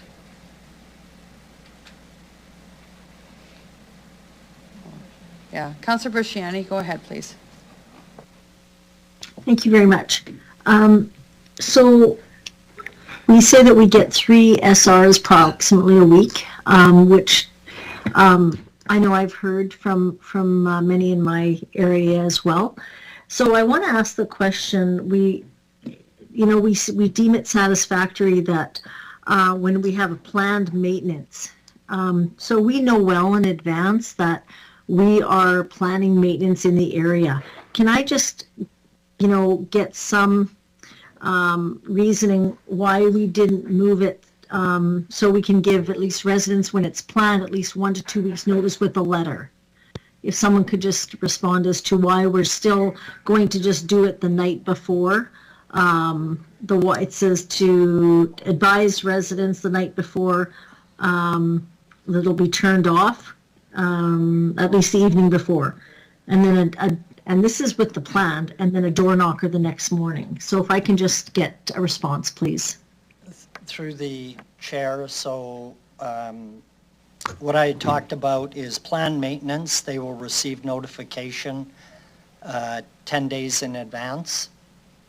They will then receive notification the night before, and they will then also receive notification the morning of the water being shut off. I'll ask Mr. Doney to add comment. Through the chair. So yes, improvements need to be made as we've discussed here, and what we're planning to move forward with is to ensure that residents have a letter before the construction occurs.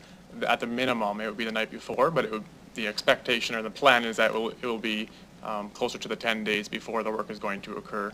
We were really just trying to ensure that we met the intent of the motion, which was to ensure residents are notified at least the night before.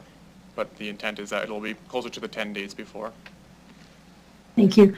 So could we have it written in the policy that it is 10 days within that, 1 to 10 days rather than just 1 day? Because I just know with policy sometimes that, it depends on who's there and who's interpreting it. Can that be changed that way? Mr. Onright? Through the chair, yes, we can put 1 to 10 days. It depends on the circumstance as to how much notification we're able to provide. Yeah, I think, sorry, go ahead. We can definitely put that in our process. I'm getting a nod from Mr. Doney, that can be done. Thank you. one of the things that I think is vitally important is that when we start to plan, and I understand that there's always unforeseen circumstances or would fall in that emergency work, right, would be the day before, things like that. But I think if we can give the notice at least that there is a letter that does go out, and of course the door knocker, which I think is really important as well. So thank you for that. The other one I just wanted to know is with our emergency work. We have in there that they're getting notice the morning of, which I understand sometimes emergency that happens. But I looked at Edmonton, and they also have a dispatch team to help make phone calls to notify customers. Because sometimes what happens is that notification goes on the door, and people have either gone to work or they're still sleeping and don't even know that there's a door knocker on there, so they have to save the water. So I guess my question is, if there was something where that we could dispatch, phone calls to like that street to kind of work together, because I think it would be more personal. Is that something that could be considered? Through the chair, I'm going to ask Mr. Doney to comment. I would trust that in many cases we would not have contact information for the resident in terms of phone numbers. Through the chair, as we roll out the customer software in 2023 and we encourage residents to sign up, I think that'll be a really good opportunity that residents can receive that information on their phone or through email, and that way if they're either not awake or if they're not at home, they still have that notification that will come to them. Thank you. One of the things that I've heard is that we have many seniors as well, people who are not on, that are not signed up for these notifications, that maybe don't have cell phones, that kind of a thing. Again, when I followed one of the things I think the most frustrating is from residents is to all of a sudden see a notice on their door and they haven't collected the water. And I remember, I think I gave an example where a lady, I had to take water to her, and she was in the downtown area. And I think, so there is a little bit of it's one thing to say we're going to just, if they sign up, that's great. But that morning when it's an urgent, now if it's an urgent and emergent, I guess you're saying, do we have phone numbers or don't we have phone numbers for people on streets? Like, do we have access to any of that or not? Mr. Onright? No, randomly we would not. I'll also mention, through our construction PSAs that we send out each day notifying residents or notifying of street closures, we plan on adding our water notification list. So in a neighborhood, if we have a block that had a water main break, notification of the specific location on those PSAs. So that's another way for residents to be able to get the information. Through the construction season each morning, the media outlets will talk about where road closures are, where there is heavy construction, and we plan on adding this portion to it. Okay. I'll leave that. I won't push the emergent one. I think that if in emergency, I think we have to adjust. Everyone has to give a little bit. I appreciate the notice for the planned maintenance work, but I guess the other piece is that as long as we collect the data and hear from people, because if it's not working for even the emergent one, where it's still, do we have to look at something differently? I would appreciate kind of, we'll be collecting the data. How do we collect the data on that anyway? Mr. Onright? Through the chair, a lot of our information will come back through service requests. I'll ask Mr. Doney if we receive it through any other form. Through the chair, yeah, yes, our primary source of data will be service requests, and of course we're always looking to get feedback on any process that we have in place. Okay, that's all I have. Thank you very much. Thank you, Councillor Brasciani. Councillor Stevens, go ahead, please. Thank you, through the chair. If it wasn't for the text messages, I don't think I'd ever remember to take out my garbage. I've become so dependent upon those notifications, and they work so well, along with the notification for the snow routes. So I expect a growing demand for electronic notification for all sorts of infrastructure projects. So when we're sourcing this software, will it allow us to connect different needs to that electronic system? So is this just for this particular concern, water shutoff, or can we use that software for other notification systems like road repairs, et cetera? No. Mr. Onright? Through the chair, I'm going to ask Ms. Bryden to comment. Thank you, through the chair. So right now, there's a few different pieces of work occurring corporately, and the customer management system is a piece of that, and also our other larger project with the AMI software. And so as we work through these pieces and scope those types of work, we'll have better indication of which pieces of software we can use for those notifications. Okay, thank you. Thank you, Councillor Stevens. Councillor Findera, go ahead, please. Through Madam Chair, we have ability to provide potable water on the block, for instance, like a tank or a water tank, whatever. So if we miss someone, I know wintertime is probably, if it's minus 40, that might be a little bit difficult, but we do have that, don't we? When we do that, is that a common practice or is that a standard practice? Madam Chair, Mr. to you? Onright?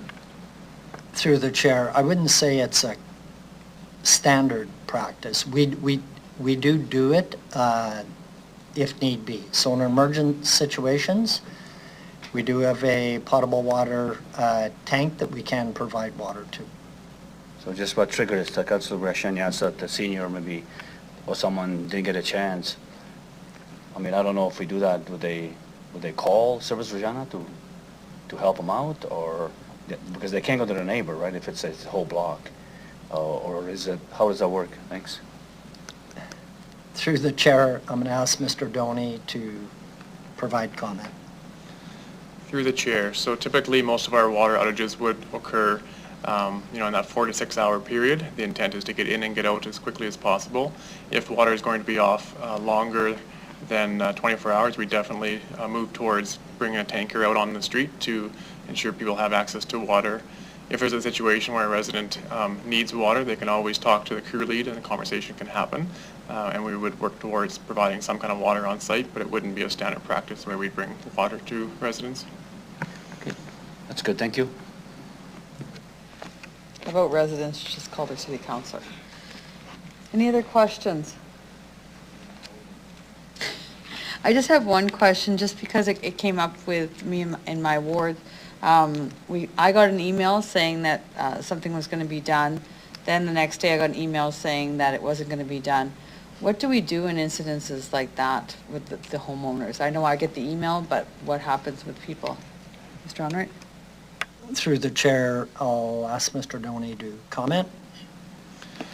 Through the chair, and that's why in the report we talk about the night before to 10 days, because emergency breaks take priority. So if something occurs in the last 12 hours where staff have to be redirected to protect homes, or if someone is out of water, then day by days can change. So once we move towards the electronic notification, that information would be provided to residents.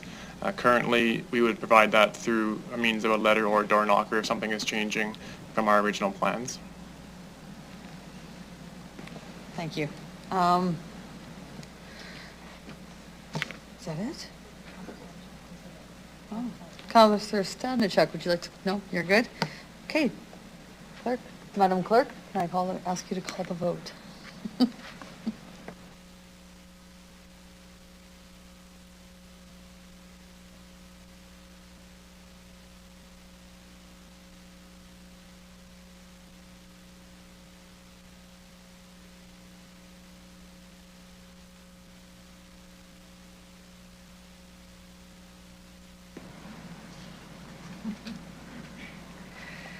Through you, Madam Chair, the motion carries 9-0 with all members of council voting in favor, with the exception of Councillor Mancinelli, as he is temporarily away from the meeting, and Councillor Moll is absent from the meeting. Thank you. Can I have someone move a motion to, for private resolution, or private session, sorry? Councillor Stevens, I will call the question. Anyone opposed? Carried.